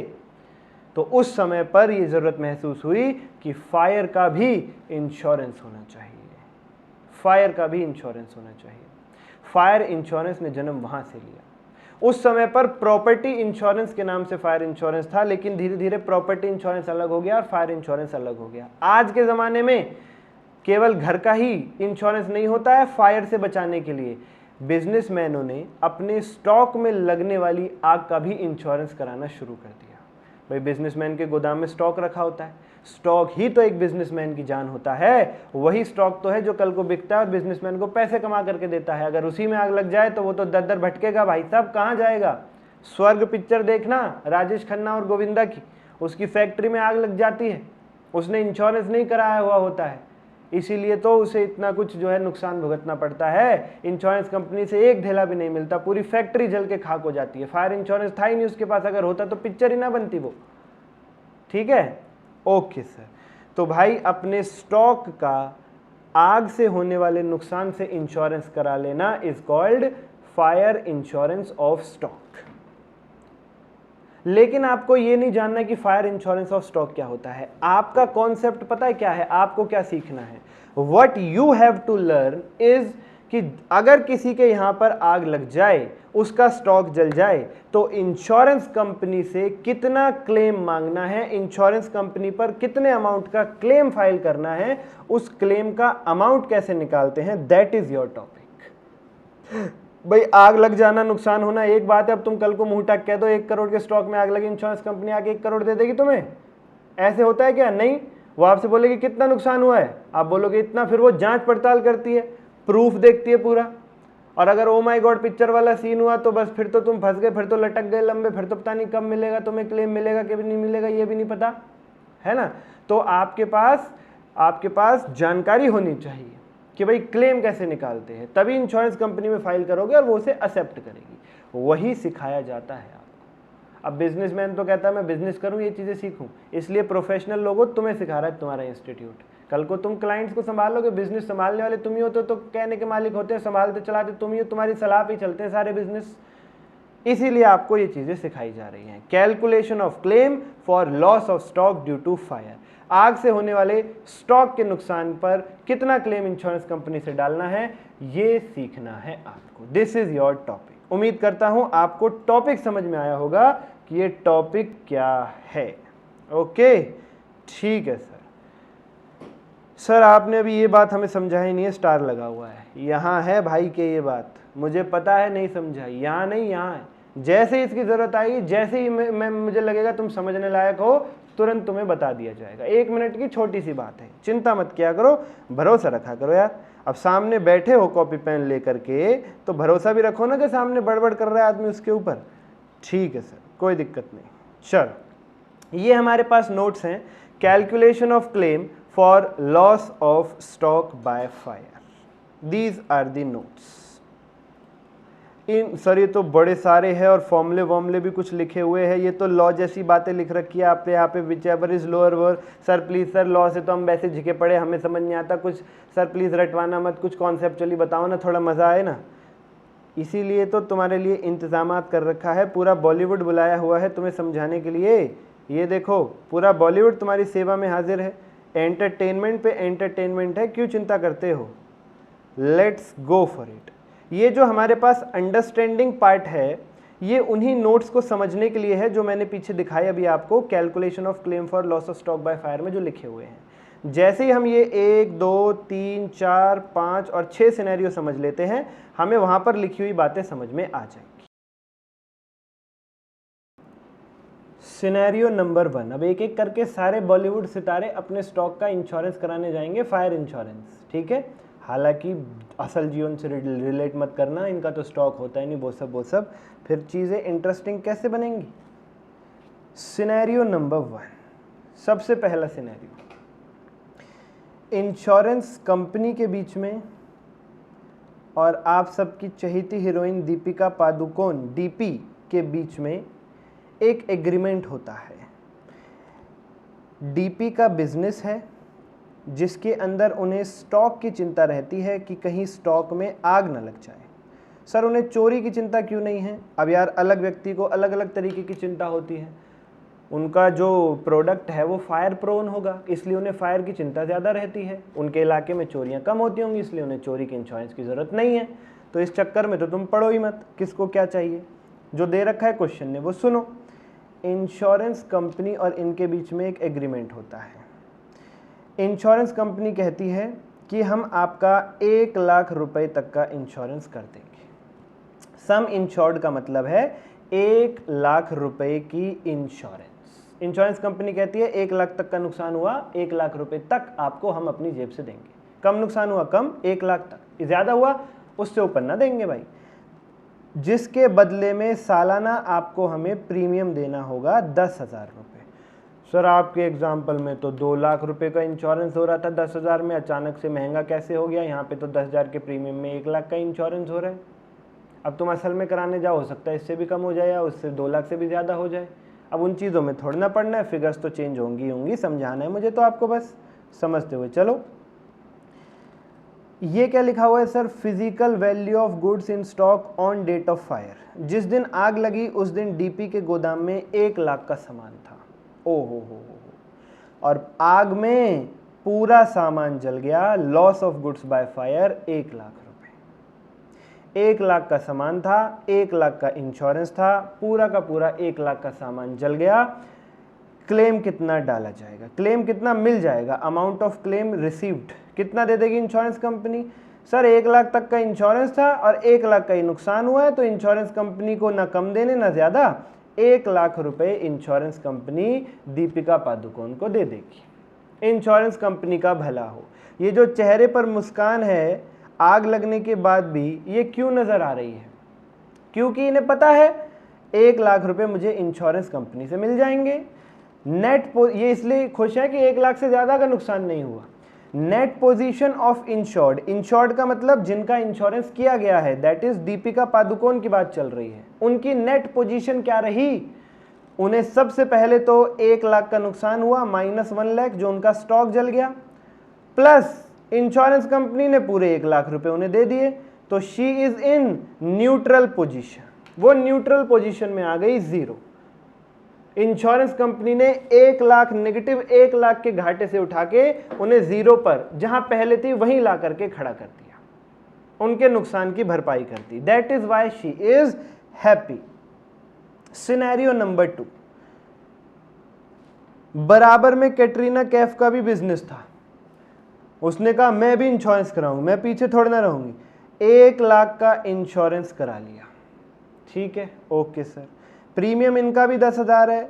अब इंश्योरेंस इनके बराबर बिजनेस है। दीपिका और कैटरीना की बिल्डिंग भिड़ी हुई है आपस में। एक से इंश्योरेंस कंपनी ज्यादा प्रीमियम ले, दूसरे से कम ले, अच्छा लगता है क्या? कल को आपस में बात करेंगी तो इंश्योरेंस कंपनी पकड़ी जाएगी, इसलिए प्रीमियम सेम है। जिस दिन आग लगी उस दिन कैटरीना कैफ के इनके गोडाउन में भी 1 लाख रुपए का ही सामान था। भाई साहब, सर ऐसा कैसे हो सकता है? भाई ये सारी फिगर्स बनावटी हैं, आपको बात समझाने के लिए। और आग की वजह से कैटरीना कैफ का केवल 50,000 का नुकसान हो। आग बुझ गई, 50,000 का स्टॉक जलाने के बाद आग बुझ गई, खुद ब खुद नहीं, उस पर काबू पा लिया गया होगा, आग को बुझा दिया गया। नुकसान हुआ केवल 50,000 रुपए का। बताओ इंश्योरेंस कंपनी कितने पैसे देगी? सर नुकसान 50,000 का हुआ है, 10,000 के प्रीमियम में इंश्योरेंस कंपनी ने कहा था 1 लाख तक का इंश्योरेंस है, कि भाई जितना नुकसान होगा 1 लाख तक हम देने के लिए तैयार हैं, उससे ऊपर नहीं देंगे। तो 50,000 का नुकसान है तो इंश्योरेंस कंपनी 50,000 ही तो देगी। हाँ सर, बिल्कुल ठीक। नेट पोजीशन क्या निकल करके आई? इनका 50,000 का स्टॉक जला और इन्हें 50,000 रुपए इंश्योरेंस कंपनी ने इनको भी न्यूट्रल पोजीशन में लाके खड़ा कर दिया। यही तो काम है। इंश्योरेंस कंपनी कहती है जहां तक आपका लॉस है वहां तक आपका साथ छोड़ेंगे नहीं, जितना तक आपने इंश्योरेंस कराया वहां तक, सॉरी, और उसके आगे आपसे साथ जोड़ेंगे नहीं। जितने तक का इंश्योरेंस, जितनी हमने बात करी उतना साथ देंगे आपका, उससे आगे आप जाना। ठीक है।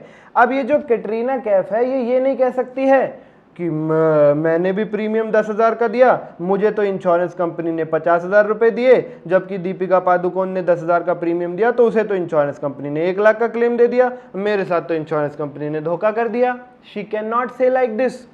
अगर वो ऐसा कहती है तो ये तो वही बात हो गई। मान लो 2 व्यक्ति डूब रहे थे, एक थोड़ा किनारे पर, एक थोड़ा गहरे पानी में।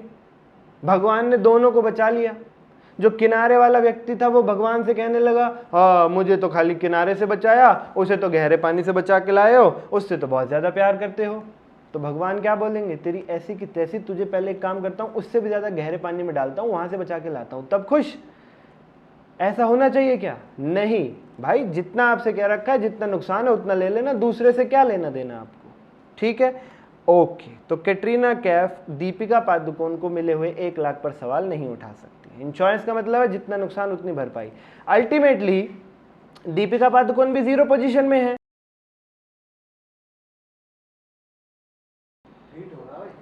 ठीक है सर, केस नंबर 3 की तरफ चलते हैं।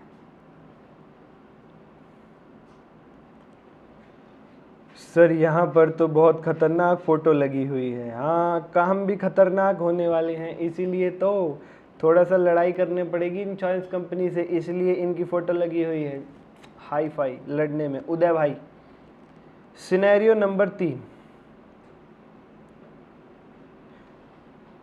इन्होंने कहा 50,000 का इंश्योरेंस लेते हैं। इंश्योरेंस कंपनी कह रही है ठीक है, प्रीमियम भी 5,000 का। इंश्योरेंस कंपनी ने ऑफर दिया कि भाई 10,000 का प्रीमियम है और 1,00,000 तक का इंश्योरेंस करा लो। वो कह रहे हैं हमारे लिए 50,000 का इंश्योरेंस बहुत है।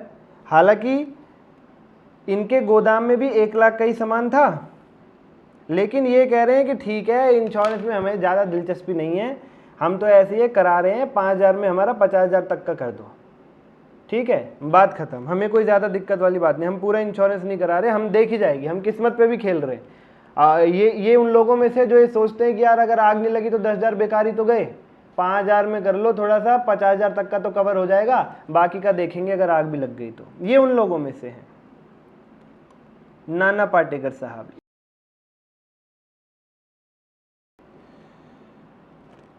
आग लगी और पूरा 1,00,000 का सामान जल गया, जो इनके गोदाम में था पूरा 1,00,000 का सामान जल गया। अब मुझे बताओ, इन्होंने इंश्योरेंस कितना कराया था? केवल और केवल 50,000। तो इन्हें क्लेम कितना मिलेगा? 50,000 रुपीज़। इंश्योरेंस कंपनी तो कह चुकी है ऑलरेडी कि भाई जहाँ तक का आप इंश्योरेंस कराओगे वहाँ तक आपका साथ देंगे, उससे आगे नहीं। तो इंश्योरेंस ही 50,000 का था, लॉस 1,00,000 का हुआ, तो इंश्योरेंस कंपनी 50,000 से ज़्यादा ना देगी भाई, कतई ना देगी। लेके दिखा दो, दम है तो नेट पोजीशन क्या निकल के आएगी? इनका नुकसान हुआ 1,00,000 का, माइनस 1,00,000 स्टॉक जल गया, प्लस रिकवरी हुई केवल 50,000 की, मतलब ये 50,000 के नेट लॉस में रह गए। ये 50,000 के नेट लॉस में रह गए मित्रों। This is a sad news for him. TV पर एक ऐड आती थी, कम इंश्योरेंस लेने की बीमारी, ये वही है। आजकल भी एक ऐड आती है कि बच्चे की पढ़ाई बंद करवा, तो अगर कम इंश्योरेंस लेंगे भाई साहब तो ये तो तकलीफ आपको भुगतनी ही पड़ेगी। इसीलिए तो कहते हैं पूरा इंश्योरेंस लेना चाहिए, complete insurance has to be taken, तभी इंश्योरेंस कंपनी पूरे तरीके से आपकी मदद करती है। चलो कोई बात नहीं, अब हुआ तो हुआ, 2 लोग देखेंगे, इनसे सबक ही सीखेंगे। केस नंबर 4, खिलाड़ी आपके सामने। सर ये अक्षय कुमार थोड़ी है, ये भी किसी खिलाड़ी से कम नहीं है, पूरे दिन उछलते फुछलते रहते हैं। मिस्टर RS, फिजिकल वैल्यू, इन्होंने भी 50,000 का इंश्योरेंस कराया। अच्छा, प्रीमियम इनका भी 5,000 ही था, इनके गोदाम में भी 1,00,000 का सामान था, लेकिन आग लगी तो इनका केवल 50,000 का ही नुकसान हुआ। पूरा केस 3 जैसा ही है यहाँ पर, लेकिन केस 3 में आग से पूरा 1,00,000 का सामान जल गया था, इनका केवल 50,000 का सामान जला है। तो इंश्योरेंस कंपनी कितने पैसे दे देगी? ऑब्वियसली 50,000। इंश्योरेंस कंपनी कह रही है 50,000 का नुकसान है, 50,000 तक का इंश्योरेंस है आपका, ले लो हमसे 50,000, हमें क्या दिक्कत है। इनकी नेट पोजीशन क्या आएगी? माइनस 50,000 के स्टॉक जल गए, प्लस 50,000 इंश्योरेंस कंपनी से मिल गए, ये हो गई 0। ये हो गई।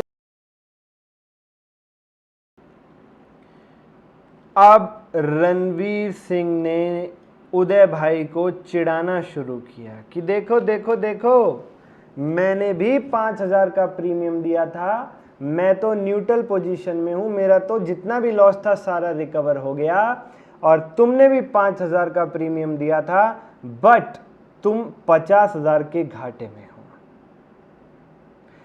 अब इंश्योरेंस कंपनी के पास अगर ये जाएं उदय भाई, तो इंश्योरेंस कंपनी उनसे कहेगी कि देखो भाई साहब, आपने अंडर इंश्योरेंस कराया था, आपके यहाँ पर नुकसान ज़्यादा हुआ, हम आपको रणवीर सिंह के हिसाब से पैसे नहीं दे सकते, उनके यहाँ पर आग कम लगी थी, आपके यहाँ पर आग ज़्यादा लगी है। इंश्योरेंस कंपनी उन्हें वापस भेज देगी, लेकिन लेकिन लेकिन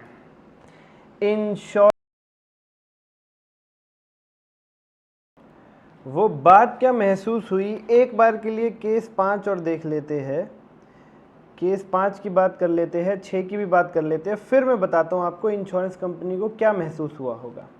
केस नंबर 5 में क्या है? 50,000 का इंश्योरेंस है, 5,000 का ही प्रीमियम देना है इनको। इनके जब आग लगी इनके गोदाम में भी 1 लाख का सामान था, लेकिन सामान जला है केवल 40,000, तो इन्हें भी 40,000 का क्लेम मिल जाएगा। खिलाड़ी को भी 40,000 का क्लेम। भाई 50,000 तक का इंश्योरेंस था, 40,000 का नुकसान हुआ है, तो इनकी नेट पोजीशन क्या हुई? 40,000 का सामान जला, इंश्योरेंस कंपनी ने पूरे 40,000 रुपये दे दिए, ये भी नेट पोजीशन में। और यहाँ पर केस नंबर 6 में क्या हो रहा है? इन्होंने 50,000 का इंश्योरेंस कराया, मजनू भाई ने 5,000 का प्रीमियम दे करके। 1 लाख का सामान था, आग से जल गया 60,000 का। इंश्योरेंस कंपनी कितने पैसे देगी? जहां तक का क्लेम है, जहां तक का इंश्योरेंस है 50,000 रुपये। तो भाई साहब इनका नुकसान हुआ 60,000, इंश्योरेंस कंपनी देगी इनको 50,000, ये आ गए 10,000 के लॉस में। यानी 4 व्यक्ति चारों सेम प्रीमियम दे रहे हैं, 5,000, 5,000, 5,000 और 5,000, और चारों की नेट पोजीशन अलग है। ये 50,000 के घाटे में, इन दोनों की 0 पोजीशन, और ये 10,000 के घाटे में। जबकि इन चारों के यहाँ पर जिस दिन आग लगी सामान 1 लाख का ही था गोदाम में। तो यार ये तो बहुत ज़्यादा डिस्क्रिमिनेशन वाली फीलिंग आने लगी है। रणवीर सिंह और अक्षय कुमार उदय भाई को चिढ़ा रहे हैं। वो कह रहे हैं देख लो 5,000 का लिया था हमने, तो हम तो 0 पोजीशन में, तुम 50,000 के घाटे में हो। और उदय भाई को समझ ही नहीं, मजनू भाई को तो समझ ही नहीं आ रहा इंश्योरेंस कंपनी ने मदद करी भी है कि नहीं। पैसे मिले भी हैं तब भी 10,000 का नुकसान भुगतना पड़ गया। उन्हें यही समझ नहीं आ रहा इंश्योरेंस अच्छी चीज़ है या बुरी चीज़ है। कम इंश्योरेंस लिया इन चारों ने, लेकिन अगर चारों ने कम इंश्योरेंस लिया था तो फिर चारों को ही सज़ा मिलनी चाहिए थी ना। केवल उदय भाई को सबसे ज़्यादा सज़ा क्यों मिली? 10,000 की सज़ा मजनू भाई को क्यों मिली? और क्यों अक्षय कुमार और ये अपना रणवीर सिंह ये जो है 0 पोजीशन में आ गए? ये तो किस्मत का खेल हो गया। अब ये लोग तो इनको चिढ़ाएंगे और इनको इंश्योरेंस कंपनी के ऊपर गुस्सा भी आएगा, जो लोग घाटे में हैं उनको।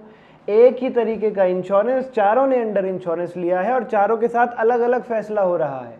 न्याय सबके लिए बराबर होना चाहिए। सर ये बात केस 1 और 2 में भी तो थी, तो केस 1 और 2 में न्याय बराबर तो था भाई, 0-0। तो इंश्योरेंस कंपनी को यहाँ उनका नेट पोजीशन बराबर था ना, 0 और 0।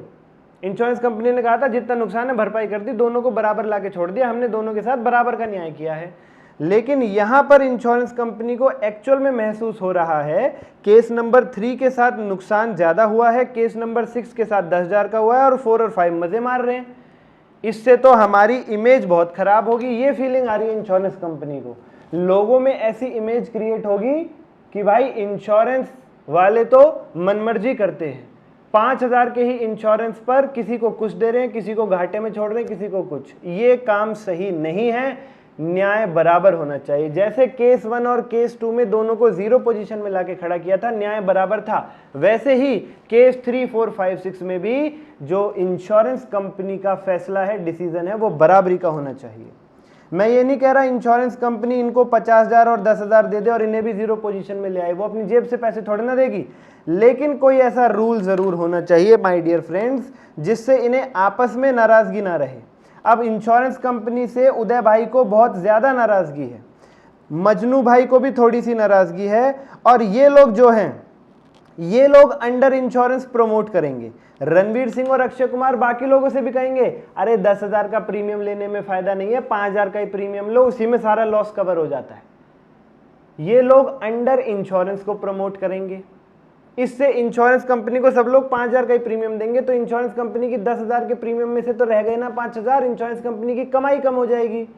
इंश्योरेंस कंपनी को बात समझ में आने लगी कि भाई दो दिक्कतें हैं, एक तो अंडर इंश्योरेंस प्रमोट हो रहा है और 4 लोगों के साथ सेम सिनेरियो में 4 तरीके का रिजल्ट आ रहा है। हमें यूनिफॉर्मिटी लानी पड़ेगी, हमें समानता लानी पड़ेगी, वरना मार्केट में इंश्योरेंस का बिजनेस टिक नहीं पाएगा। इसीलिए इंश्योरेंस कंपनी ने एक तरीका निकाला, एवरेज क्लॉज। उस तरीके का नाम है my dear friends average clause. Average clause क्या करता है मैं बताता हूं आपको। एवरेज क्लॉज में जो नुकसान आपका हुआ उतने % ही आपको पैसा मिलेगा जितने % आपने इंश्योरेंस कराया था। मैं ये लाइन हिंदी में लिखता हूं, जितने % आपने इंश्योरेंस कराया लॉस का भी उतना ही % पैसा आपको मिलेगा। सर ये कुछ बात हजम सी नहीं हुई, अभी हो जाएगी, रुक जाओ। लॉस का भी उतना ही % पैसा आपको मिलेगा। मैं समझाने की कोशिश करता हूं। लिखना है ये आपको, ये लिखना है आपको, यहां पे जगह छूटी हुई है आपके नोट्स में। After introduction of average clause जो मैं लिख रहा हूं वो लिखना है आपको। केस 3 को दोबारा से उठाते हैं। एवरेज क्लॉज लगा दिया अब इंश्योरेंस कंपनी ने। अब केस 3 में क्या होगा ये बात दोबारा से करते हैं, सुनना जरा। कितने का सामान था भाई साहब? 1 लाख का सामान था। इंश्योरेंस कितना कराया गया? 50,000। इंश्योरेंस कराया गया 50,000। तो मैं कह सकता हूं मैंने 50% इंश्योरेंस कराया है। हाँ, 50% कैसे आया सर? ऊपर लिखो सम इंश्योर्ड, कितने का इंश्योरेंस कराया? 50,000 का। नीचे लिखो सामान था कितने का जिसका इंश्योरेंस आप करा सकते थे? Physical value of goods in stock on date of fire, वो था सर 1 लाख रुपए।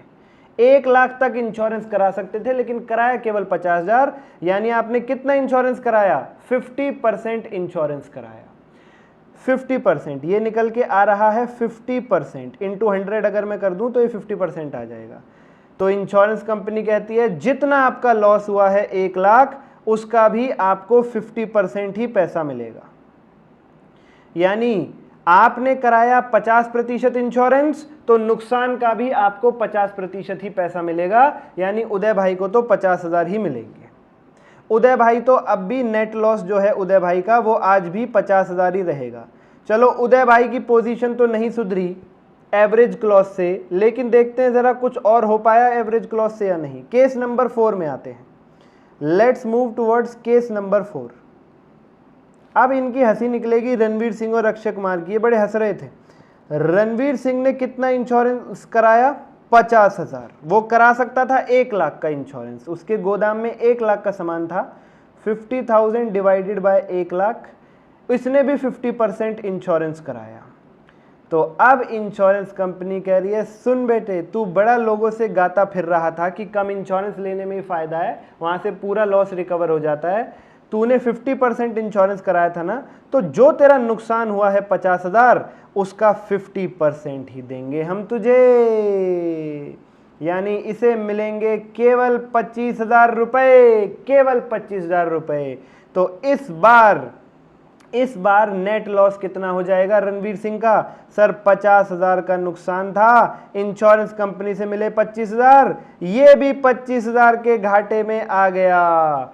इस बार उदय भाई से कहा गया सुनो, आपको हमने 50% पैसा दिया ना क्योंकि आपने 50% इंश्योरेंस कराया था। रणवीर सिंह को भी हम पूरा नहीं 50% ही पैसा दे रहे हैं। जो जितने % इंश्योरेंस कराएगा उसे नुकसान का उतने % ही पैसा मिलेगा। और मजे की बात क्या है, इसमें इंश्योरेंस कंपनी के पैसे भी बच रहे हैं। इंश्योरेंस कंपनी को पहले 50 देने पड़ रहे थे, अब केवल 25 देने पड़ रहे हैं। इंश्योरेंस कंपनी के तो आ गई ना 5 उंगलियां घी में, न्याय भी हो गया, यूनिफॉर्मिटी भी आ गई। अंडर इंश्योरेंस भी अब प्रमोट नहीं होगा। अब रणवीर सिंह किसी से नहीं बोलेगा कि कम इंश्योरेंस लेने में फायदा है, सारे पैसे मिल जाते हैं। वो बोलेगा नहीं, पूरा इंश्योरेंस लेना चाहिए वरना 25,000 का नुकसान खुद भुगतना पड़ गया मुझे। तो अंडर इंश्योरेंस भी डिमोट हो रहा है, पूरा इंश्योरेंस लेना भी प्रमोट हो रहा है और इंश्योरेंस कंपनी के पैसे भी बच रहे हैं। कितनी अच्छी चीज है ये एवरेज क्लॉज। क्या मतलब एवरेज क्लॉज का? कितना % इंश्योरेंस आपने कराया, नुकसान का उतना ही % पैसा मिलेगा। केस नंबर 5 में लगाते हैं इसी बात को, केस नंबर 5 में लगाते हैं। केस नंबर 5 में क्या था? केस नंबर 5 में भी वो 1 लाख का इंश्योरेंस करा सकता था अक्षय कुमार, पर उसने भी कराया केवल 50,000, यानी उसने भी 50% इंश्योरेंस कराया। तो नुकसान 40,000 का, उसे भी 50% केवल 20,000 रुपए ही मिलेंगे। तो अक्षय कुमार का नेट लॉस कितना हो गया? -40,000, लेकिन इंश्योरेंस कंपनी से मिले केवल 20,000। इसे भी 20,000 का नेट लॉस अब भुगतना पड़ रहा है। इसे भी इंश्योरेंस कंपनी 40 नहीं केवल 20,000 दे रही है। यहां भी इंश्योरेंस कंपनी के पैसे बच गए, यहां भी अंडर इंश्योरेंस जो है वो प्रमोट नहीं हुआ। बहुत बढ़िया है ये तो एवरेज क्लॉज इंश्योरेंस कंपनी के लिए। यस, तो तुम बताओ इंश्योरेंस कंपनी अपने हर कॉन्ट्रैक्ट में एवरेज क्लॉज लिखना चाहेगी या नहीं लिखना चाहेगी? ऑफ कोर्स लिखना चाहेगी, और प्रैक्टिकली लिखती भी है। हर कॉन्ट्रैक्ट में एवरेज क्लॉज लिखा होता है कि अगर आप अंडर इंश्योरेंस लोगे तो जितने परसेंट इंश्योरेंस आपने कराया है लॉस का उतने परसेंट पैसा मिलेगा, पूरा पैसा मांगने मत आना। एवरेज क्लॉज यूनिफॉर्मिटी लाने के लिए जरूरी है। एवरेज क्लॉज की जरूरत केस 3, 4 और 5, 6 की वजह से पड़ी है। एवरेज क्लॉज की जरूरत केस 1 और केस 2 में नहीं पड़ी। क्यों? क्योंकि उन दोनों के साथ समान न्याय हुआ, दोनों न्यूट्रल पोजीशन में। ये अंडर इंश्योरेंस का केस है। केस 1 और केस 2 में दोनों ने कंप्लीट इंश्योरेंस लिया था, 10-10 हजार का प्रीमियम दिया था और दोनों के साथ न्याय भी बराबर हुआ था, दोनों न्यूट्रल पोजीशन में। केस 3, 4, 5, 6 में दोनों चारों ने अंडर इंश्योरेंस कराया और हर किसी को अलग अलग रिजल्ट मिल रहा है। इसलिए केस 3, 4, 5, 6 की वजह से एवरेज क्लॉज की जरूरत पड़ी हमें। केस नंबर 6 पर लगाते हैं इसको जरा।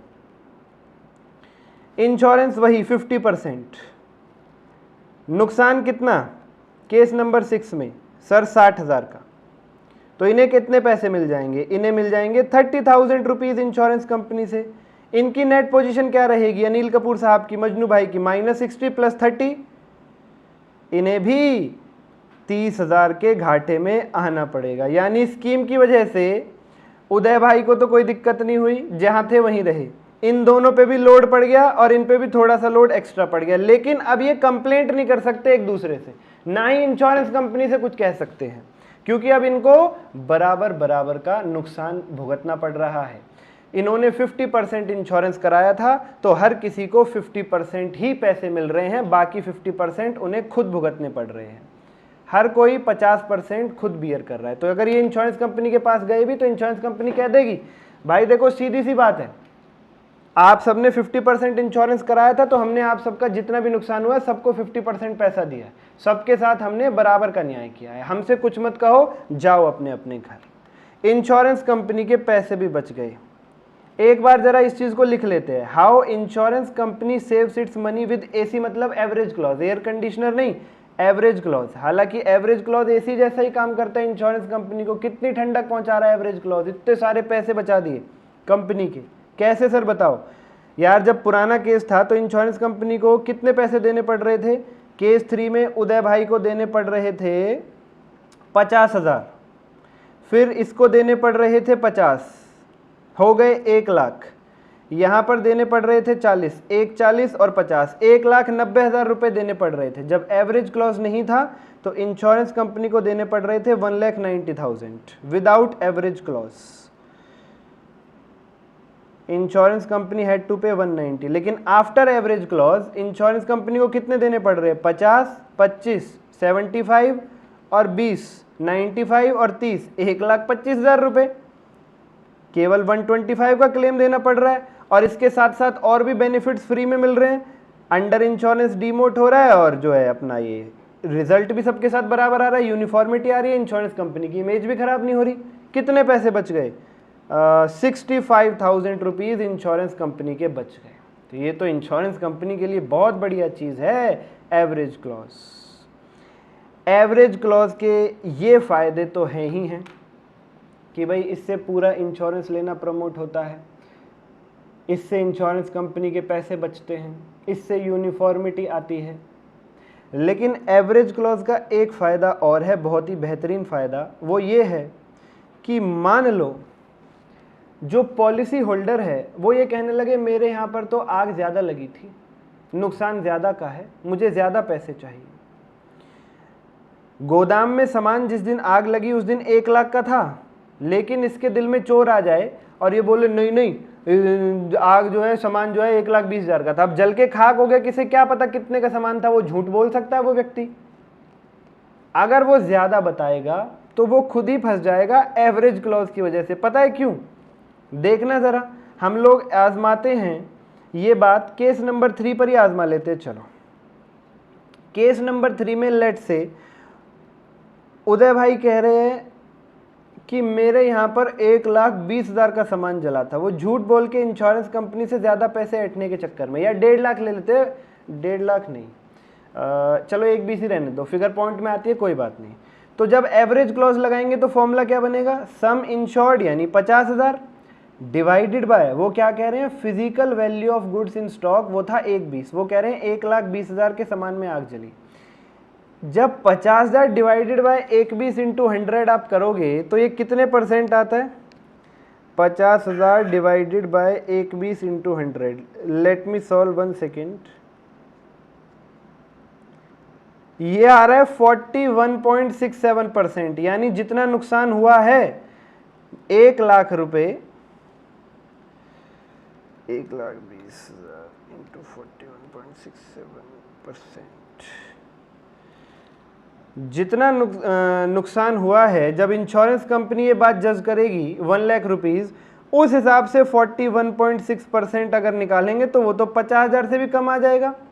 वो तो 50,000 से भी कम आ जाएगा। वो अगर 1,20 बोलेंगे तो फिर इंश्योरेंस कंपनी 1,20 के हिसाब से निकालेगी, और असलियत में कितना सामान जला वो तो इंश्योरेंस कंपनी पता लगा ही लेगी। फिर तो भाई उन्हें और कम पैसे मिलेंगे। इसलिए एवरेज क्लॉज से जो पॉलिसी होल्डर्स हैं उनको ये भी सबक मिलता है कि इंश्योरेंस कंपनी से झूठ बोलने में फ़ायदा नहीं है, जितने हैं उतने ही ले लो वरना और कम मिलेंगे। ये है एवरेज क्लॉज के फ़ायदे। और एवरेज क्लॉज की ज़रूरत पड़ती है अंडर इंश्योरेंस के केस में, जैसा आपने देख लिया। आते हैं मित्रों जरा अब हम अपने नोट्स पर कि भाई क्लेम कैसे निकाला जाएगा अगर स्टॉक का नुकसान हुआ आग से। In case goods are damaged by fire, insurance company is required to pay the amount of claim.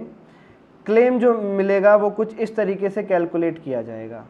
अगर गुड्स फुली इंश्योर्ड हैं, 1 लाख का सामान आपके गोदाम में था और पूरे 1 लाख का ही इंश्योरेंस आपने करा रखा था, जैसे कि हमारा केस नंबर 1 और केस नंबर 2। 1 लाख का सामान था इनके गोदाम में और पूरे 1 लाख का इंश्योरेंस कराया था इन्होंने। And goods are totally destroyed, goods are totally destroyed, यानी कि इस बार कौन सा केस बन गया, गुड्स टोटली डिस्ट्रॉय हुए हैं केवल और केवल सिनेरियो नंबर 1 में। तो ये हमारी सिनेरियो 1 की बात चल रही है अब यहाँ पर कि भाई 1 लाख का सामान, 1 लाख का इंश्योरेंस और पूरा ही सामान जल गया 1 लाख का। तो इंश्योरेंस कंपनी से कितने पैसे मिल जाएंगे आपको? एक्चुअल लॉस सफर्ड, जितने का नुकसान हुआ 1 लाख, पूरे पैसे इंश्योरेंस कंपनी से मिल जाएंगे। आप लोग देख सकते हो। तो ये हमारा है दीपिका पादुकोण। केस नंबर 1 है दीपिका पादुकोण वाला example. Case number 2, goods are fully insured, 1 lakh का सामान, 1 लाख का इंश्योरेंस, लेकिन गुड्स आर पार्शली डिस्ट्रॉयड, नुकसान पूरे का नहीं हुआ, नुकसान केवल गुड्स के एक हिस्से का हुआ है, पूरा सामान नहीं जला, केवल 50,000, जैसे केस नंबर 2। तो यहां पर भी इंश्योरेंस कंपनी ने कितने पैसे दे दिए थे आपको? एक्चुअल लॉस सफर्ड, जितना नुकसान हुआ था 50,000, पूरे पैसे दे दिए थे इंश्योरेंस कंपनी ने। क्यों? इंश्योरेंस पूरा कराया था ना, इसलिए। यहां पर भी आंसर आ जाएगा actual loss suffered. Case number 2 है आपका के यानी कैटरीना कैफ वाला। पूरा 1 लाख का सामान था, पूरा 1 लाख का इंश्योरेंस कराया गया, गुड्स वर फुली इंश्योर्ड, लेकिन नुकसान हुआ केवल पार्शियली 50,000। कितने पैसे मिल गए? एक्चुअल लॉस जितना हुआ पूरे 50,000। बात खत्म। Case number 2। Case number 3, goods are under insured and goods are totally destroyed. Goods under insured थे और पूरा सामान जल गया। केस नंबर 3, इंश्योरेंस केवल 50,000 का कराया था, करा सकते थे 1 लाख का, यानी ये हो गया under insurance. And goods are fully destroyed, और पूरा 1 लाख का सामान जल गया। केस नंबर 3 में क्या रूल बनता है? केस नंबर 3 में restricted to the amount of policy that is sum insured. भाई जितने तक उन्होंने इंश्योरेंस कराया था 50,000, वहीं तक उन्हें पैसे मिलेंगे। तो कितने पैसे मिल रहे हैं? केवल 50,000। केस 3 में अगर हम एवरेज क्लॉज लगा रहे थे तब भी 50,000 ही मिल रहे थे। तो केस 3 चाहो तो आप ऐसे निकाल लो कि भाई जहां तक पॉलिसी का अमाउंट है वहां तक, या फिर आप इसमें एवरेज क्लॉज लगा दो, sum insured divided by value of physical stock on date of fire 50%, multiply कर देते हैं उसकी 50% की loss of stock by fire, जितना लॉस होता है उससे मल्टीप्लाई कर देते हैं 50% की, तब भी 50,000 ही आएगा। तो केस 3 से ही एवरेज क्लॉज शुरू हो जाता है। ये मत समझना वो केस 4 से हो रहा है। केस 3 में एवरेज क्लॉज भी लग जाएगा या restricted to the amount of policy, ये फॉर्मूला भी लग जाएगा, आंसर सेम ही आता है। आगे बढ़ते हैं जरा। अगला केस कौन सा है? Goods are under insured and goods are partially destroyed. अगर एवरेज क्लॉज नहीं है तो हम क्या देते हैं? एक्चुअल लॉस और sum insured whichever is lower. Sir ये रूल कहाँ से निकला आपने देखो जरा, केस नंबर 4 और 5 पर आओ, केस नंबर 4 और 5 पर आओ। यहां पर कितने पैसे दिए इंश्योरेंस कंपनी ने, इसको दिए 50,000 यानी एक्चुअल लॉस, इसको दिए 40,000 यानी एक्चुअल लॉस। अब अगली बात ये उठती है, अगर केस नंबर 6 की हम बात करें, केस नंबर 6 में इंश्योरेंस कंपनी ने 50,000 दिए, वो क्या था, वो था सम इंश्योर्ड, उसे 60,000 नहीं दिए जो उसका एक्चुअल लॉस हुआ। केस 4, 5 और 6 में ये वाला रूल लग रहा है, एक्चुअल लॉस और sum insured whichever is lower, actual loss और sum insured whichever is lower.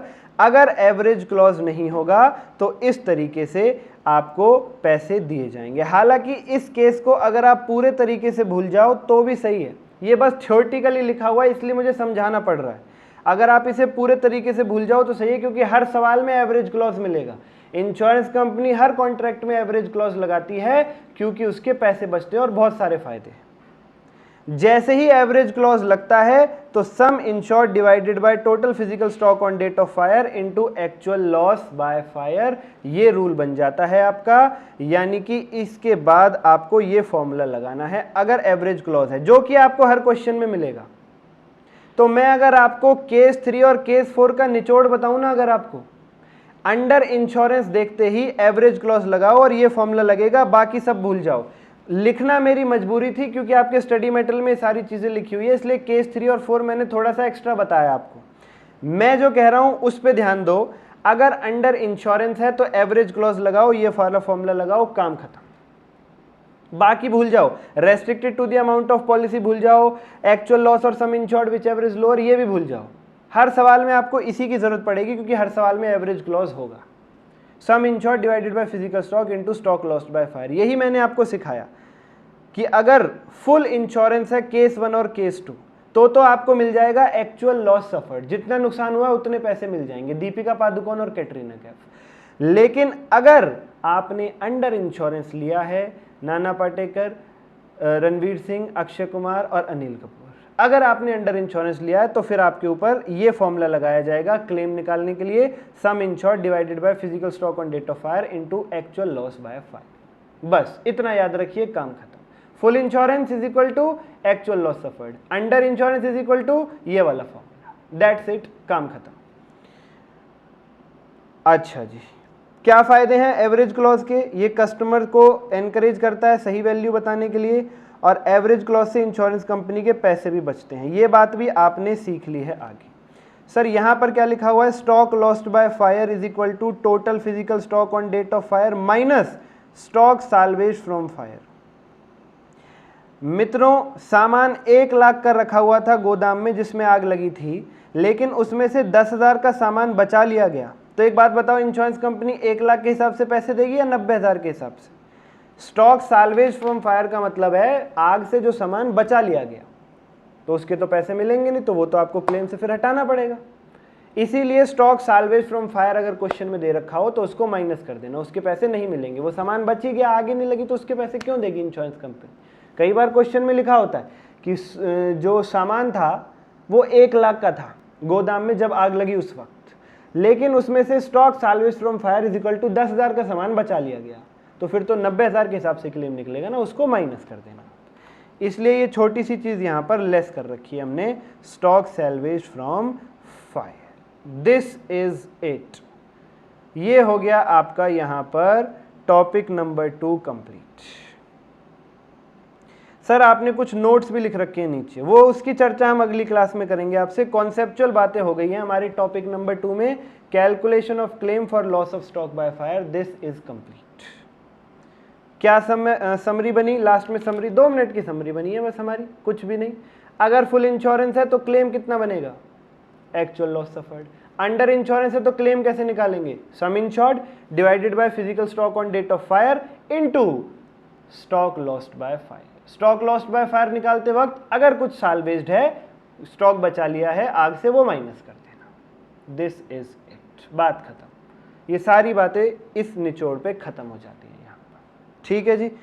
Okay sir, बाकी आपके मेटल के हिसाब से मैंने लिखा इसलिए थोड़ा समझाना पड़ गया आपको, this is it.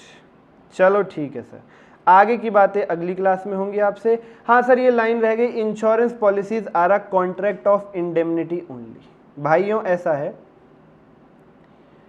Case number 2 की बात करते हैं। जब कैटरीना कैफ ये कह रही थी कि हाय हाय हाय, मैंने भी 10,000 रुपये का प्रीमियम दिया, मुझे तो केवल 50,000 दिए, लेकिन दीपिका पादुकोण ने 10,000 का प्रीमियम दिया, उसे तो 1,00,000 रुपये दे दिए इंश्योरेंस कंपनी ने। तो इंश्योरेंस कंपनी ने कैटरीना कैफ को क्या कह के समझाया था कि देखो जी, जहां तक आपका नुकसान है वहां तक साथ छोड़ेंगे नहीं, अमाउंट ऑफ क्लेम तक, उससे आगे हम आपको पैसे देंगे नहीं। हमने उनको भी जीरो पोजीशन में लाके खड़ा किया है, आपको भी जीरो पोजीशन में लाके खड़ा किया है। इसी को कहते हैं कॉन्ट्रैक्ट ऑफ इंडेमनिटी। इंडेमनिटी का मतलब होता है लॉस की भरपाई, कि भाई इंश्योरेंस कंपनी जो है वो केवल और केवल आपके लॉस की भरपाई कर सकती है, वो उससे ज़्यादा आपको नहीं दे सकती है। मान लो इंश्योरेंस कंपनी कैटरीना कैफ के कहने पर उसको भी 1,00,000 रुपए अगर दे दे तो बहुत बड़ी समस्या हो जाएगी, इंश्योरेंस कंपनी स्टॉक मार्केट बन जाएगी। अब तुम मत लिखना, मैं लिख रहा हूं। वो कैसे सर? अब कैटरीना कैफ ने दीपिका पादुकोण की आड़ ली और इंश्योरेंस कंपनी तैयार होगी, ठीक है चलो ले लो 1,00,000 रुपए, फिर तो कैटरीना कैफ की जो नेट पोजीशन है वो कुछ और ही निकल करके आएगी। सुनना जरा ध्यान से, माइनस नुकसान कितना हुआ 50,000, प्लस क्लेम कितना मिल गया 1,00,000, तो ये तो 50,000 के फायदे में आ गए, प्लस 50,000 और 50,000 का सामान भी बचा हुआ है इनके पास। यानी इन्होंने तो बना ली ना, इन्होंने तो पैसे बना लिए। भाई ध्यान से सोचो, 50,000 का तो सामान बचा हुआ है इनके पास, उसमें आग लगी नहीं, और 1,00,000 रुपए इंश्योरेंस कंपनी से मिल गए, तो ये तो 1,50,000 रुपए हो गए इनके। तो इससे तो आग लगना ही बढ़िया है। आग लगने से पहले कैटरीना कैफ के पास 1,00,000 रुपए का सामान था केवल, आग लगने के बाद इंश्योरेंस कंपनी से 1,00,000 रुपए मिल गए और 50,000 का सामान भी बचा हुआ जिसमें आग लगी नहीं, तो ये तो 1,50,000 की वैल्यू हो गई। फिर तो हर कोई जानबूझ के अपने यहाँ आग लगाएगा और अपने 1,00,000 के सामान को 1,50,000 की वैल्यू में तब्दील कर लेगा। इंश्योरेंस कंपनी कहाँ जाएगी फिर?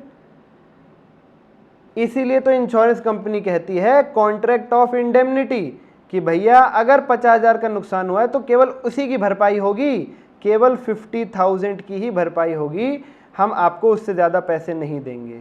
फिर तो इंश्योरेंस कंपनी जो है वो प्रॉफिट जनरेट करने का जरिया बन जाएंगी, फिर तो हो लिया काम बस। This is called contract of indemnity, कि भाई लॉस जितना हुआ उतना ले लो, उससे ज़्यादा नहीं मांगना, उससे ज़्यादा मिलेगा भी नहीं आपको। Insurance companies are a contract of indemnity only. ये बात हो गई यहाँ पर समाप्त। चलो जी, 1 घंटे 17 मिनट हो गए हैं, आज की चर्चा यहीं तक। नेक्स्ट क्लास में नोट समझाएंगे आपको, और नोट से आगे जो है क्वेश्चंस भी करके देखेंगे आपके साथ। रिवीजन जरूर कर लेना, नेक्स्ट क्लास में आने से पहले रिवीजन नहीं करोगे तो समस्या में फंस जाओगे, ठीक है? रिवीजन करके आइएगा। अब जो लोग लेक्चर देख रहे हैं वो लोग जा सकते हैं। यूट्यूब वालों से मैं बात कर लूँ, जो लोग मुझे यूट्यूब पर देख रहे हैं वो बड़े ध्यान से सुने। अगर आपको क्लास पसंद आई हो, चीज़ें समझ में आई हो और आप हमारा कंप्लीट कोर्स बाय करना चाहते हैं, तो नीचे आपको डिस्क्रिप्शन बॉक्स में हमारी ऐप का लिंक मिलेगा। ऐप को डाउनलोड कीजिए, वहाँ पर फ्री कंटेंट भी अवेलेबल है और भी हर चैप्टर के डेमोज आपको मिल जाएंगे। जैसे आप ऐप डाउनलोड करते हैं, उसमें ऐप डाउनलोड करने के बाद स्टोर सेक्शन में जाइएगा। स्टोर सेक्शन में वहाँ पर आपको अपना कोर्स सेलेक्ट करना है कि आप कौन सा कोर्स ले रहे हैं। सीए फाउंडेशन ले रहे हैं, सीए इंटर ले रहे हैं, ग्रुप 1 ग्रुप 2 ले रहे हैं, सीएमए इंटर ग्रुप 1 ग्रुप 2 ले रहे हैं। वहाँ पर सारे कोर्सेज की हेडिंग होगी, जो भी आप रेलिवेंट कोर्स है आपका उसमें जाइएगा। आपको वहाँ पर चैप्टर्स मिलेंगे और लिखा होगा फ्री कंटेंट इनसाइड, उसके अंदर जाइए। फ्री कंटेंट में नोट्स भी दे रखे हैं हमने आपको फ्री में, कई सारे चैप्टर्स के डेमो क्लासेस भी है, एक आधी चैप्टर तो पूरे फ्री में डाल रखे हैं। जाकर के देखिए, आपको प्राइसिंग की डिटेल वो सब वहीं पर मिलेगा। पूरा कोर्स अगर आप परचेज करना चाहते हैं तो वहाँ से ज़रूर परचेज कीजिए, ठीक है? उसके बाद डाउट सेशन जो है वो 100% रहेगा। मेरा नंबर है 8851007100।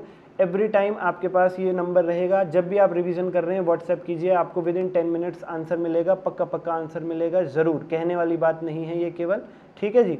उसके बाद हमारे डाउट सेशंस अलग से भी होते हैं, रिवीजन क्लासेस भी अलग से होती है, वो सब भी आपको ऐप पर अवेलेबल मिलेंगी। और ऐप पर कुछ सेक्शन रिकॉर्डेड भी रहता है, कुछ लाइव भी रहता है। ज़्यादा जानकारी अगर आपको चाहिए तो जो नंबर मैंने आपको बताया उस नंबर पे कॉल करें, आपको पूरी जानकारी मिलेगी। गूगल ड्राइव चाहिए, पेन ड्राइव चाहिए, लाइव चाहिए, हर तरीके की क्लासेस हमारे पास अवेलेबल हैं। कॉन्टैक्ट करें if you are in any kind of need. Thank you so much, bye bye and take care. Thank you.